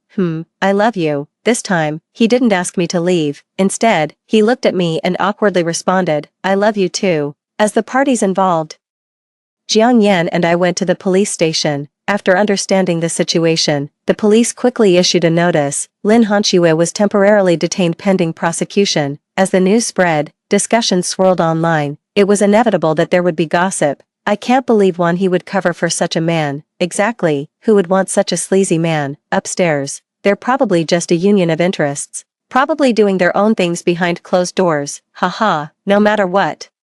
Jiang Yan is still a damaged cucumber. Jiang Yan and I returned home. As I opened the door, I continued to nag and caution him. Don't pay attention to the nonsense on the internet. People just say things. Don't take it to heart. In my previous life, after Jiang Yan's death, rumors about him were rampant, driven by Song Jingping. There was even a time when antisocial elements splashed gasoline on Jiang Yan's tombstone. Fearing he would get hurt, I went to check his phone. Log out of your account. You're not allowed to log in these days. Before I could finish, Jiang Yan held me tightly in his arms. We didn't turn on the lights in the villa. Time quietly flowed in the silent night. My body belongs only to you. Don't abandon me. Eventually, Jiang Yan shed his tough protective shell and bared his heart to me. Tears welled up in my eyes as I buried myself in his embrace. Jiang Yan, I have a story. Do you want to hear it? I told Jiang Yan a lot about our missed connections in the previous life, about Song Jingping's despicable acts, about my past with Song Xian. about the people Jiang Yan should be wary of. But when it came to the end, I fell silent. Jiang Yan listened intently and hit the nail on the head with his question. How did I die? I shuddered in his embrace, as the nightmare that had tortured me countless nights swept over me again. You fell off a cliff. Song Jingping tricked you, saying I was at the mountain top. During your climb, someone tampered with the brake pads, and you were thrown out of the window. Holding Jiang Yan's cold fingertips, I sobbed uncontrollably. You had an old injury in your hand. You couldn't even grab the last branch. To this day, the words Jiang Yan is dead still haunt me like a nightmare. When I arrived at the scene, all I saw were the wrecked vehicle and chaotic scratch marks in the mud. Jiang Yan had fallen into the ravine. His body was never found. Every time I dream of it at midnight, imagining his appearance before his death, my heart aches so much that I can't breathe. Falling from such a height, how painful it must have been for him. Jiang Yan gently patted my back and kissed my forehead. Let's not talk anymore. Let's stop here for tonight. I stubbornly held on to him. The people I just mentioned, you have to remember them. Jiang Yan's eyes were deep, filled with enchanting tenderness. Silly hee. I know all these people. I was stunned. Jiang Yan managed such a vast business empire. How could he not be shrewd and calculating? The information I had gathered was merely glanced at by him before he dismissed it as fake. But why in my previous life? Seeing my confusion, Jiang Yan sighed, lowered his head, and kissed me. Hee. In this world, you are the only one for whom I would willingly die. If you asked it of me, I would stop struggling. Tears hung on my face, already cold. I suddenly stood up, staring blankly at Jiang Yan. I won't let Jiang Yan die. But what if someone impersonates me? Song Xian. My murmuring tightened Jiang Yan's expression. It's Song Xian. I stumbled to my feet and grabbed my phone. Suddenly, my hand was held. Jiang Yan stared at me anxiously, uncertainly asking, Hee. You said you'd always be with me. I shouted hoarsely. Damn Song Xian. I'm going to settle scores with him. He and his idiot brother deceived me so badly. Jiang Yan was taken aback for a moment, a flicker of clarity crossing his eyes. Minutes later, Jiang Yan held me as I raged, his lips curling up involuntarily. All right, calm down now. In his arms, trembling with anger, I said, I was definitely deceived by him. That scumbag talking to you. Jiang Yan bowed his head to hug me, burying his face gently in my neck, humming lowly, he is a scoundrel. The buzz about this incident was still suppressed. Lin Hanxue disappeared without a trace. Jiang Yan said, Song Jingping has an underground money house in Beijing, where dirty money cleansed comes out spotless. I suddenly realized, no wonder in my past life, he dominated both the underworld and lawful realms, unchallenged. I sat on a sunlit lounge chair. Jiang Yan watched me quietly, his eyes filled with a soft glow. He suddenly called me, caught off guard, meeting his dark eyes. I suddenly remembered those unspeakable nights recently, which made my heart race and face flush. Why suddenly call out to someone? This time, I will win. I propped my chin, smilingly leaned closer, my fingers twirling at his collar. So, Mr. Jiang, do you want my help? Jiang Yan's Adam's apple bobbed, gripping my wrist. How would you help? I muttered for a long while. Jiang Yan's face darkened. No, I straddled him. Don't you think? Song Xian's resources are excessively good. Both Song Xian and I came from the same orphanage. I was adopted by Jiang Yan's mentor, went abroad to study music, and achieved my accomplishments through the strict guidance of my foster parents, whereas Song Xian reached the pinnacle as soon as he debuted. Good opportunities came one after another, even winning a Best Actor award in his debut year. I always thought it was Song Xian's luck. But now knowing his connection with Song Jingping, I thought of more. Seeing Jiang Yan still stern, refusing to budge, I said smilingly, the business world is your turf, but the entertainment circle might not be as clear to you as to me. Approaching Song Xian is the best strategy. Without getting rid of this tumor early, how can I be at peace about having children? Jiang Yan's eyelashes trembled slightly. Children, I pecked on his lips. Don't you want children? Don't you want to give them a stable and happy future? If it's a daughter, would you have the heart to let her live in constant distress from the moment she's born? Jiang Yan's expression gradually became solemn. I won't allow it. Good, we are in agreement then. It was only at this moment that Jiang Yan realized he had been led into my line of reasoning. His voice deepened. Wan He, facing my resolute gaze, he finally gave in. I promise you, but you must return to my side every night. The night before my father's birthday feast, I made a call to Song Xian. The phone rang for a while before Song Xian answered. His voice was husky. You finally decided to call me. I sobbed over the phone. Song Xian, you were right. Jiang Yan is a jerk. I shouldn't have helped him. I regret it. The one being called a jerk was currently sitting opposite me, peeling lychees for me. Hearing this, he squeezed the lychee so hard that it bore the imprint of his fingers. Song Xian's voice relaxed. It's good that you've realized, we've grown up together. How could I lie to you? Tomorrow at your dad's birthday feast, I bought a gift for you to bring along. Also, you owe me a concert. I bit into the lychee flesh that was handed to me and licked Jiang Yan's fingertips. Seeing his hand stiffen, I murmured contentedly, see you tomorrow. Unsurprisingly, because of these few sentences, I ended up not eating any lychees that night. I was dragged into the bedroom by Jiang Yan, crying. When my father was young, he used to teach at a business school. His students were everywhere, therefore, his birthday feast was particularly grand. Song Jingping was naturally on the guest list. To make the act convincing, I returned home alone in advance. Seeing me come back alone, my parents looked disappointed. Hee, how are things with Yan, over the years since our marriage? The ongoing Cold War between me and Jiang Yan had always been a sore point for my parents. For the sake of a thorough plan, I hardened my heart and replied, it's still the same. On the day of the birthday feast, my relationship with Jiang Yan once again became the focus of everyone's gossip. Jiang Yan entered, greeted his teacher, and mingled with people in the circle as usual. I stood by the railing on the second floor, wearing a light golden mermaid dress, watching Jiang Yan, dressed sharply. Surrounded by people, restrained and dignified, Song Jingping was standing opposite him. President Jiang acts decisively, snatching business at the last moment. What kind of hero does that make you? Jiang Yan chuckled lightly. All is fair in war. In business, what makes you or me a good person? I stared at Jiang Yan's profile, lost in thought. Miss Wan. Someone noticed me standing there and waved at me from below. Everyone looked up and gasped. Jiang Yan stopped talking in an instant. His gaze followed the crowds to me. His dark eyes lingered on my face for a moment, then trailed down along my jawline. It felt as if I had been scalded, my ears burning. I subtly turned and descended the stairs, under Jiang Yan's watchful eyes. I walked toward Song Xian, who was waiting on the side.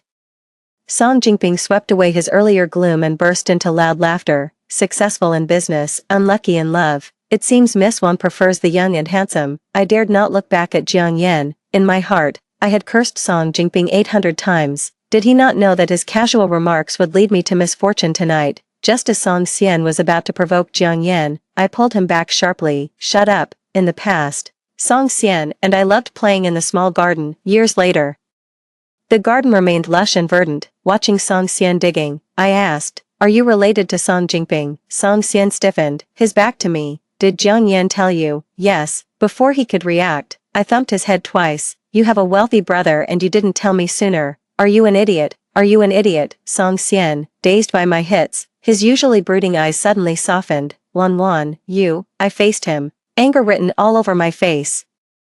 If I had known your brother was rich, I wouldn't have married Jiang Yan. Song Xian's expression remained unchanged. He stared at me for a moment, a smile blooming in his beautiful eyes. No way, you can't marry my brother either. I'd rather have you stay with me forever. Suddenly, a memory from a past life flashed through my mind after Jiang Yan's death. Song Xian squatting in front of Jiang Yan's tombstone, saying the same words. Back then, my heart was shattered. And I pushed his hand away. Not long after, I died in a car accident. The warm spring sun shone down, yet I felt a chill all over. Trying to sound casual, I asked, what if I refuse? Song Xian's handsome face remained smiling. The teardrop mole under his eye seemed more enchanting as he smiled. Then I'll just have to bury you in the ground. A shiver of dread ran up my spine. I froze, unable to speak. Suddenly, Song Xian clutched his stomach, laughing so hard that tears came out. If I can't scare you to death, Wan, then you are really an idiot. Don't you dare curse me next time. Impatiently, I brushed his hand away. Your brother is so rich, and you don't get me some money to spend, yet you expect me to stay with you. Ridiculous. Song Xian resumed digging. If you want, I can get some for you. It's not like I don't know how to make money like my brother. I clenched my fists tightly. I lowered my head and took a couple of deep breaths. I couldn't ask any more. Today had to end here. I collected myself and looked up, meeting Song Xian's thoughtful gaze. My heart skipped a beat. What are you doing? Song Xian smirked. Aren't you going to ask me how I make money? Not interested. I pursed my lips. What exactly are you going to give me? He placed a ceramic figurine, covered in mud, into my hands. The craftsmanship was somewhat naive, yet the figurine's features bore a striking resemblance to mine. Song Xian said, I made this before my debut, thinking that if I ever became famous, became a movie star, I'd dig it up and give it to you. Why didn't you give it to me before? Song Xian smiled. A mud doll made by an orphan. Who cares about a big star making something valuable by hand? I'm just worried you might find it distasteful. I initially wanted to say that, regardless of status, a gift from a friend is always something precious to me. But recalling Song Xian's bizarre behavior in my past life, I ultimately didn't speak up. I simply packed up the clay figure and said, "It's getting late, let's head back." Okay, the elderly had left the banquet early due to their age. Taking advantage of a moment when Song Xian was occupied with greetings, I went back to the bedroom on the second floor to rest my feet. As soon as I entered, my hands were pinned behind me and I was pressed against the door. Jiang Yan's voice was muffled and deep. "What have you been up to?" Feeling the strong jealousy from behind, I curved my eyebrows and my voice took on a teasing tone. "Guess." His response was a domineering and forceful kiss. Suddenly, there were footsteps outside the door. "Hee hee, are you in the bedroom?" The clear knocking sound shattered the intimate atmosphere. Startled, I trembled all over and whispered to Jiang Yan, "Song Xian is here." His rough and slender hand recklessly tore away the obstructing barriers. In a second, he plunged me into a tumultuous sea of desire. I held my breath, eyes wide in disbelief. "Jiang Yan, you're crazy." It seemed Song Xian was trying to call me. Just as I was about to reach for my phone, Jiang Yan snatched it away and turned it off. He wickedly nipped at the protruding bone at the back of my neck, easily disrupting my composure. Daring to think of him, "You, bad woman." I bit my lip, unable to resist teasing him. "A bad woman you still love." His impact made my voice break. At this moment, I was truly grateful that the door was soundproof. Song Xian couldn't find me and soon left. Jiang Yan's sexy, husky voice brushed past my ear, causing continuous ripples. April 21st, I left a lipstick mark on Jiang Yan's shirt. He didn't confront me. May 13th, my newly bought hot miniskirt grabbed attention. Jiang Yan didn't even look at me. In the darkness, my eyes widened in shock and I started to curse angrily. "Jiang Yan, you bastard. Who allowed you to sneak a peek at my diary, trapping me in your boudoir?" With the diary spread open on the bed, it would be hard not to look. Oh no, I hastily scribbled something last night and forgot to put it away this morning. Jiang Yan seemed particularly moved. He brought me in front of the diary, pinched my chin, his breath hot and tender. "Hee hee, read it to me." My face flushed red, defiantly. "Don't even think about it." "Ah, hee hee, do you think I'm too old?" Jiang Yan's obsessive streak flared up again, refusing to let me go. "Is my body not good? Can't I satisfy you?" I was speechless, just shaking my head repeatedly. "No, unsatisfied." Jiang Yan seemed not to understand, repeatedly proving himself with his body. "Now," still shaking your head, until I cried out. He showered my body with tender kisses, mostly with his fingertips, all because he had seen Song Xian holding my hand. Finally, under his forceful coercion, I embarrassingly read out the secrets from the diary that I was ashamed to reveal. Jiang Yan couldn't hold back. He chuckled softly, with tears in my voice. I angrily rebuked him. "How dare you laugh?" The next second, he kissed my fingertips. "I'm laughing because I've finally seen the light after the clouds have parted, thankfully." Jiang Yan had the sense not to dirty my pale gold dress. When we reappeared before everyone, I had a stern look on my face, clearly furious. Jiang Yan's face bore a faint imprint of a slap. He remained silent. The guests eyed us both cautiously, not daring to ask any questions. My mother sighed. "Hee hee, between husband and wife, you need to learn to tolerate each other." Remembering Jiang Yan's reckless behavior just moments ago, I glared at him hatefully. "I can't tolerate it at all." It was me who was being bullied, yet Jiang Yan acted all innocent and clever in front of the elders. It was utterly ridiculous. Because he discovered the secret in my diary, I was utterly humiliated. From that day on, I moved back into my parents' house. The promise I made to Jiang Yan about coming home every night was also unfulfilled. This time, Jiang Yan wisely kept silent. Time flew by, and autumn arrived. In a few days, it would be Jiang Yan's birthday. I secretly planned to prepare a surprise for him. After much effort, I got in touch with an old classmate. "Did I hear that you can buy stars there?" "You mean naming rights to stars?" "Yes, get me the 2 closest ones. I'll send you the names later." With that settled, I eagerly awaited Jiang Yan's birthday. Jiang Yan had been busy lately, traveling far and wide for business, hardly timely in his responses. I connected with Song Xian. He introduced me to several people from the Song family. Unbeknownst to me, this vast group of parasites had already corroded various industries. Song Xian moved through it effortlessly, no longer the person I remembered. I gathered quite a bit of evidence. Only Song Jingping, being cautious, never appeared within my sight. I wanted to dig deeper, but Jiang Yan seriously warned me, don't follow them anymore, leave the rest to me. With this evidence, Song Jingping's business suffered heavy losses. Perhaps the events of the past wouldn't repeat themselves.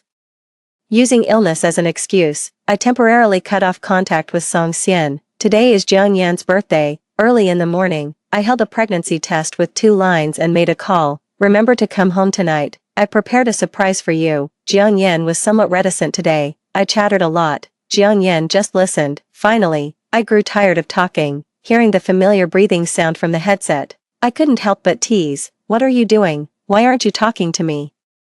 Jiang Yan pondered for a while. Hee, can you wish me a happy birthday? I was surprised. Don't you know I prepared for tonight for a long time? Jiang Yan laughed. I can't wait. No, wait for tonight. Seeing my determination, Jiang Yan just smiled. I quietly placed the pregnancy test into a box. Tonight's surprise will be something you'll never forget. Hee, I love you. This confession came so unexpectedly. I blushed and quickly hung up the phone. The news of my pregnancy caused quite a stir among the elders. They were overjoyed. Mom, supporting me, said, good, let's go to the hospital, hurry. Dad held her back. But Yan just told us. Mom seemed to remember something, paused for a moment, then said, let's call the family doctor. I'll phone Dr. Chow. Uncle Chow has been looking after my parents' health for years and watched me grow up. He's deeply trusted by my parents. After examining me, he stroked his beard with a smile and said, Hee, it's almost certain, but you should still visit the hospital another day to be sure. The house was filled with joy, and we invited Uncle Chow to stay for lunch. When I went back to my room for a nap, a message from Song Xian suddenly flashed on my phone. Unable to resist the drowsiness, just before passing out, I vaguely saw a sentence. Hee, we agreed to be together for a lifetime. I slept very deeply. When I opened my eyes from the haze, I found myself in a moving van.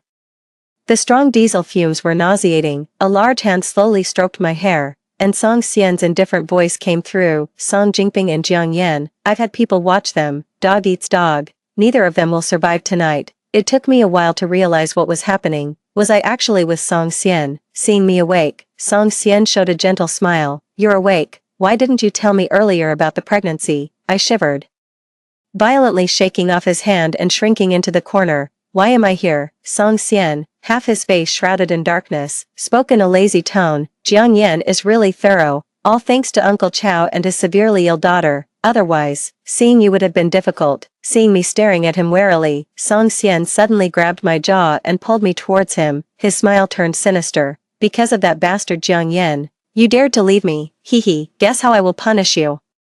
A wave of nausea hit me. I covered my stomach and began to retch. Song Xian's face darkened, and he shouted, stop the car. The van door opened. Cool air rushed into the vehicle. I ran out of the van, leaning against a railing, vomiting uncontrollably. In the distance, the myriad lights of homes twinkled like scattered stars. The wind blew, rustling the leaves. As I saw the scene in front of me, my legs gave way. It was this mountain again. In a past life, Jiang Yan was buried here.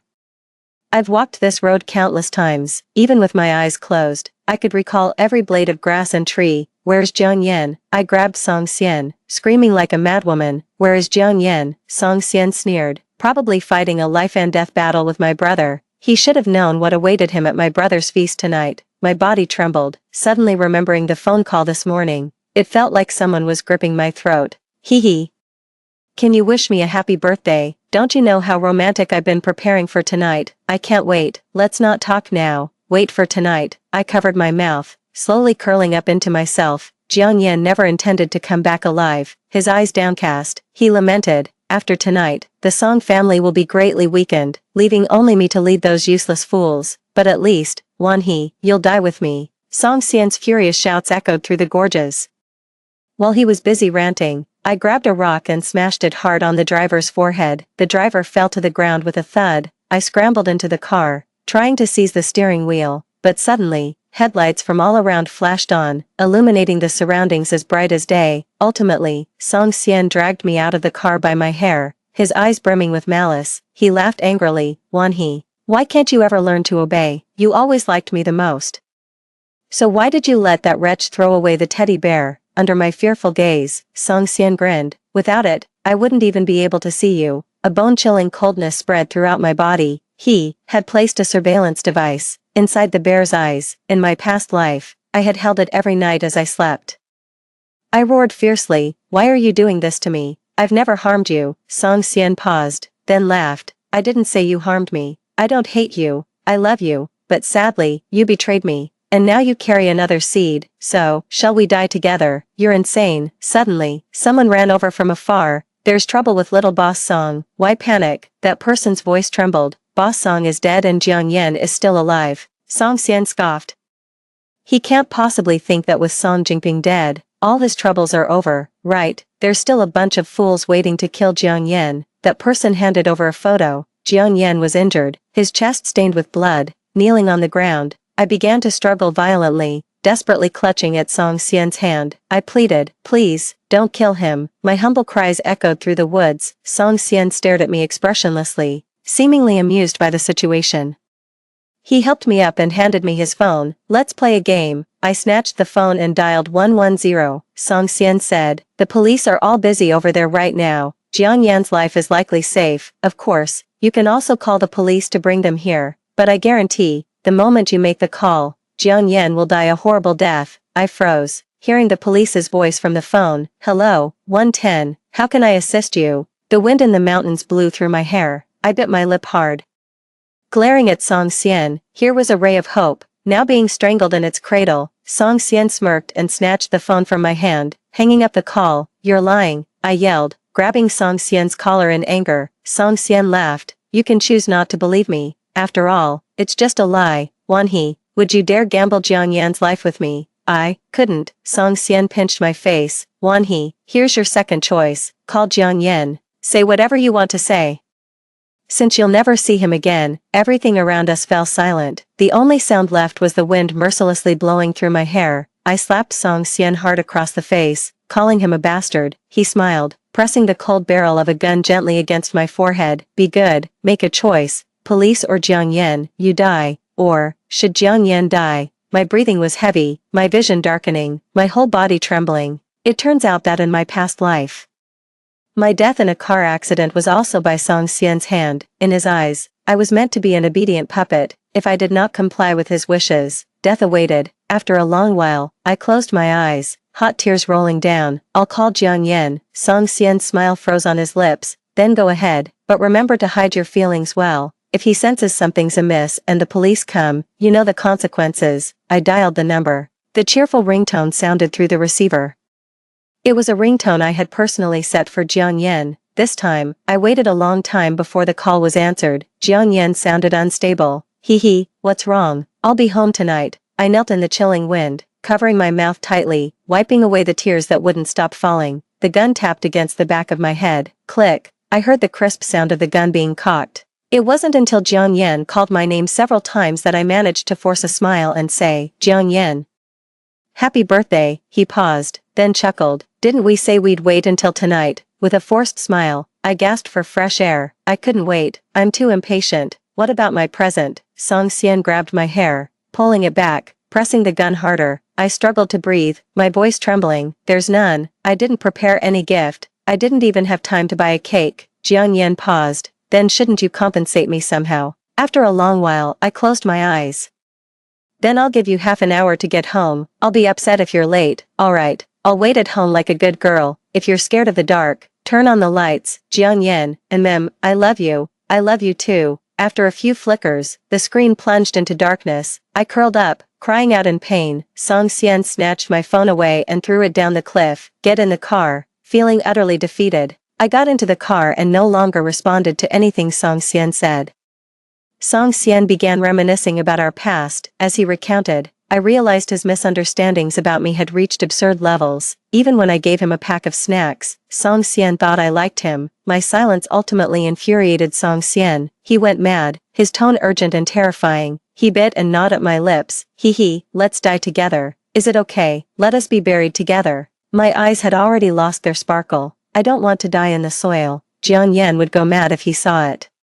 "If I am destined to die tonight, then just like in my past life, I'll fall and vanish without a trace." When we reached a certain point in the tunnel, I suddenly stood up and grabbed the steering wheel. The piercing sound of brakes echoed through the night sky. The car swerved, heading towards the roadside fence. The world turned into a blur of lights and shadows. Song Xian's angry shouts, the driver's terrified scolding, the incessant honking, and the sudden burst of bright white lights mingled together. In an instant, they filled all my senses. Boom, a loud crash thundered through the heavens. The ringing in my ears drowned out everything else. The car had been stopped by something. After a brief suffocation, I came to, and a strong will to survive made me desperately pull the door handle. Suddenly, someone firmly grabbed my wrist. Turning around, it was Song Xian. A tube was sticking out of his chest. Blood mixed with foam spurted from his mouth. Hee, die with me, will you? I've come this far for you. For you, I've harmed so many people, you cannot leave me. I saw the pleading in his eyes. Tears rolled down one by one. I didn't speak. I pried Song Xian's fingers off one by one, pushed open the door, and walked out numbly. The surroundings were brightly lit. Red and blue lights flashed everywhere. The sound of police sirens. The buzzing of ambulances. It was so noisy I couldn't discern any direction. I limped towards the front of the van. There was a Rolls-Royce. It was sprawled in front of the van, now emitting white smoke. The car was completely unrecognizable. I let out a dumb, short cry. Blood flowed down, covering one of my eyes. I staggered to the front of the car. I saw a car accident scene just like in my past life. Jiang Yan's car was wrecked. The driver's door was missing. The person was gone too. Terrifying memories surged. And I instinctively ran towards the cliff. Many people rushed up and grabbed me. I fell to the ground, my knees scraped, and I crazily crawled towards the cliff. Apart from the ugly cries, I couldn't utter a single word. Why, even after starting over, is it still the same? Jiang Yan had driven his car, blocking the original path of the van. He died for me. Save people, save people. I pleaded incoherently, struggling frantically in someone's arms. The ringing in my ears made my head ache. The noisy crowd was like garbage, dumped all into my ears. I clutched the ground desperately, my nails lifting, bloodied, until that person forcefully grabbed my shoulders, forcing me to turn around. That's when I saw Jiang Yan, his face covered in blood, kneeling before me. His eyes were red, his mouth opening and closing, but I couldn't hear clearly.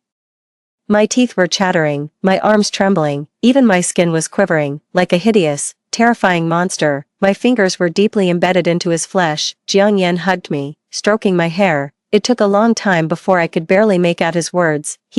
Go to sleep, I'll sleep it off. But this sleep was far from peaceful. Nightmare after nightmare struck me. One moment I was standing at Jiang Yan's funeral. The next I was lying in the cold, damp earth. Then, I saw Song Xian with his hollow white eyes fiercely staring at me. I struggled helplessly, nearly drowning in these terrifying dreams, until suddenly, I surfaced, gasping for air. The glaring lights made it hard to open my eyes, and the ticking of machines filled my ears. Pain shot through my body. My bones felt as if they were broken. When Jiang Yan entered, I was clutching the railing, struggling to keep myself upright, nearly collapsing headfirst. He called out, dropping the fruits he was carrying. He caught me in his arms. In a panic, I clung to him, comforted by the steady and strong beat of his heart. Only then did the nightmare begin to fade. Gently stroking my hair, Jiang Yan soothed me. Don't worry, just rest a bit more. Wait until you're better. Mom, Dad, and the child, they're all fine. It's just you. His attempt to hide his trembling was unsuccessful. Tears began to soak into my collar. Do you think I could live if you died? My throat was sore and painful from previous screaming, damaging my vocal cords, and I found myself momentarily unable to speak. That day, I followed Jiang Yan closely, not leaving his side. Any small disturbance would frighten me, making me cling tightly to him. Eventually, he had no choice but to curl up in bed with me, holding me as we fell asleep. A week later, I began to talk again. By then, I was feeling much better, though my speech was still somewhat sluggish. Turning on my phone, I saw that the news was dominated by the deaths of Song Xian and Song Jingping. Song Xian died in a car accident, Song Jingping of illness. Overnight, the Song family crumbled to pieces. Below, fans mourned their loss. The turbulent undercurrents hidden beneath this facade of peace were unknown to anyone. This triggered the reopening of numerous old cases, awaiting proper investigation and resolution. Not long after the incident, Jiang Yan acquired all the industries under the Song family, climbing into the top 10 of this year's most influential billionaires list. Overnight, all suspicions about Jiang Yan disappeared without a trace. In a way, the Jiang family had become a truly low-profile yet vast business empire. I often found myself staring out the window, lost in thought. Memories of Song Xian would occasionally resurface, pulling at my nerves. For those of us who grew up in an orphanage, our reliance on emotional bonds is often much stronger than usual. The pleasant memories of my childhood are my most treasured possessions. Song Xian always said I betrayed him, but didn't he betray me as well? I packed up Song Xian's belongings and, before his cremation, I asked Jiang Yan to deliver them to the funeral home. Those little objects disappeared into the flames, vanishing from this world. The day I was discharged from the hospital, the weather was perfect. I was playfully angry with Jiang Yan because when I sang happy birthday to him, my voice sounded like a duck, which made him try to hide his laughter by quickly bowing his head. I felt like he was laughing at me. When the Secretary General came to pick me up, I stood in the wind wearing a fluffy hat, my face cold, vowing never to speak to Jiang Yan again. Suddenly, a gentle voice reached out. "Hello sir, did you drop this handkerchief?" Jiang Yan and I turned around together. We saw a beautiful lady holding Jiang Yan's handkerchief. He nodded politely. "Yes, that's mine." "Thank you." The girl blushed, about to pull out her phone, but upon catching my gloomy gaze, she suddenly realized something. Muttering an apology, she hurried away. I opened the car door and got in. Jiang Yan followed, asking, "Hee, what would you like to eat tonight?" Mockingly mimicking his tone, I retorted, "A handkerchief, thanks." Jiang Yan paused, then turned to face the window, covering his mouth with his hand. Minutes later, my angry voice filled the car. "Jiang Yan, how dare you laugh? Try laughing one more time." "Alright, no more laughing." No laughing." When Jiang Tuanzi was born, he looked like a little monkey. I held Jiang Yan's face more than once, repeatedly checking. "You haven't had plastic surgery, have you?" Jiang Yan, holding a milk bottle in one hand and supporting my lower back with the other, charmed me with his profound eyes. "Hee, the doctor said the child will look better as he grows." Jiang Yan learned parenting more thoroughly than I did that month. He tirelessly took care of Tuanzi. After the first month, the child grew up a bit. I could vaguely see Jiang Yan's features in his face. Finally, my anxious heart was put to rest. In a blink, Tuanzi was 3.5 years old. Calculating the time, in my past life, Jiang Yan and I only lived to this age. Remembering the overwhelming online ridicule Jiang Yan faced back then felt like another lifetime. I thought Jiang Yan's love letters would remain a secret in my heart, but one morning, this matter was unexpectedly leaked online. Jiang Yan, overseas, received a call from his company's public relations department. "President Jiang, Miss Wan is trending." In the video, I was ranting in a bar while Jiang Yan was not home. Our Jiang Yan, despite his cold and detached appearance, secretly writes love letters. "No way, let me sneak one out for you to see." Netizens were placing bets in the comments. "I bet 50 cents she's bluffing. I'll wager $1 she can get it." 20 minutes have passed. Did she get the love letter? Hashtag can Wani get the love letter hashtag became a trending topic, and it was rapidly climbing. At this moment, I was unaware that I was trending, busy turning Jiang Yan's study upside down. I had found it here in my previous life. Why wasn't it here now? I was frantically searching, left and right, just as I was about to reach under the desk. The study door suddenly opened, a tall silhouette blocked the light. I quickly rose from under the desk, eyes wide, staring at Jiang Yan, whom I hadn't seen in half a month, frozen stiff. "Hee, what are you doing?" Jiang Yan's tone was very calm, devoid of the warmth of a long-awaited reunion.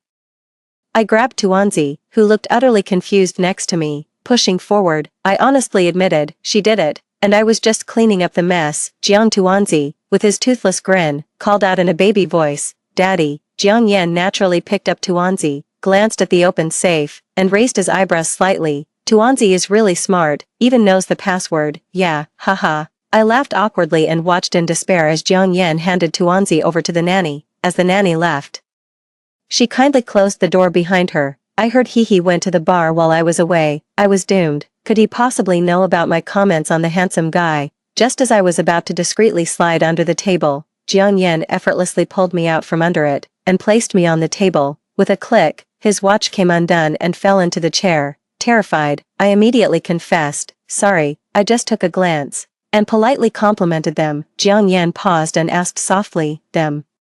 "Hee, you're quite daring." I was completely terrified and confessed everything in a panic. "I came to steal love letters." His fiery kiss fell upon me, silencing my incessant chatter. "Did you manage to steal them?" Jiang Yan's husky voice made my whole body go weak. Leaning against his shoulder, I said, "I don't know where they are." "And after you steal them?" I remembered the questioning look in my best friend's eyes. "They are to be shown to someone else."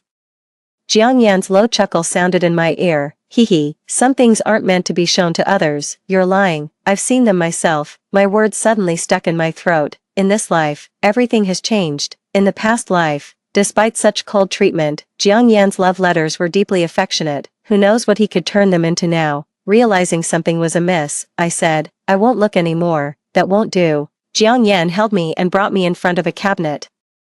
The surface clearly reflected my sweaty face. I covered my face, embarrassed. Don't, I won't look anymore. It's too late. Jiang Yan opened a hidden compartment, and a mass of letters poured out. He casually opened one and placed it in my hand. Hee, I love you so much. As I read the words, my face burned red. Pervert. I won't read anymore. I won't. But Jiang Yan wouldn't let me go, holding my chin. His voice gentle. Hee, I've wanted this for a long time. Will you read it out loud? In my panic, I slapped him. The moderate force made Jiang Yan laugh. If you like, we can do it this way too. Good, try again. You can hit harder. Jiang Yan, you pervert, let me go. I told you, you can't escape. Looking at other handsome guys behind my back, that's an added crime. That day, he locked me in the study for 24 hours. After that, I never mentioned the love letters again. Later, when the media asked me in an interview, Miss One, where exactly are those love letters? This time, I wasn't as spirited as before. Facing the camera, without blinking an eye, I quickly responded, what love letters? I was just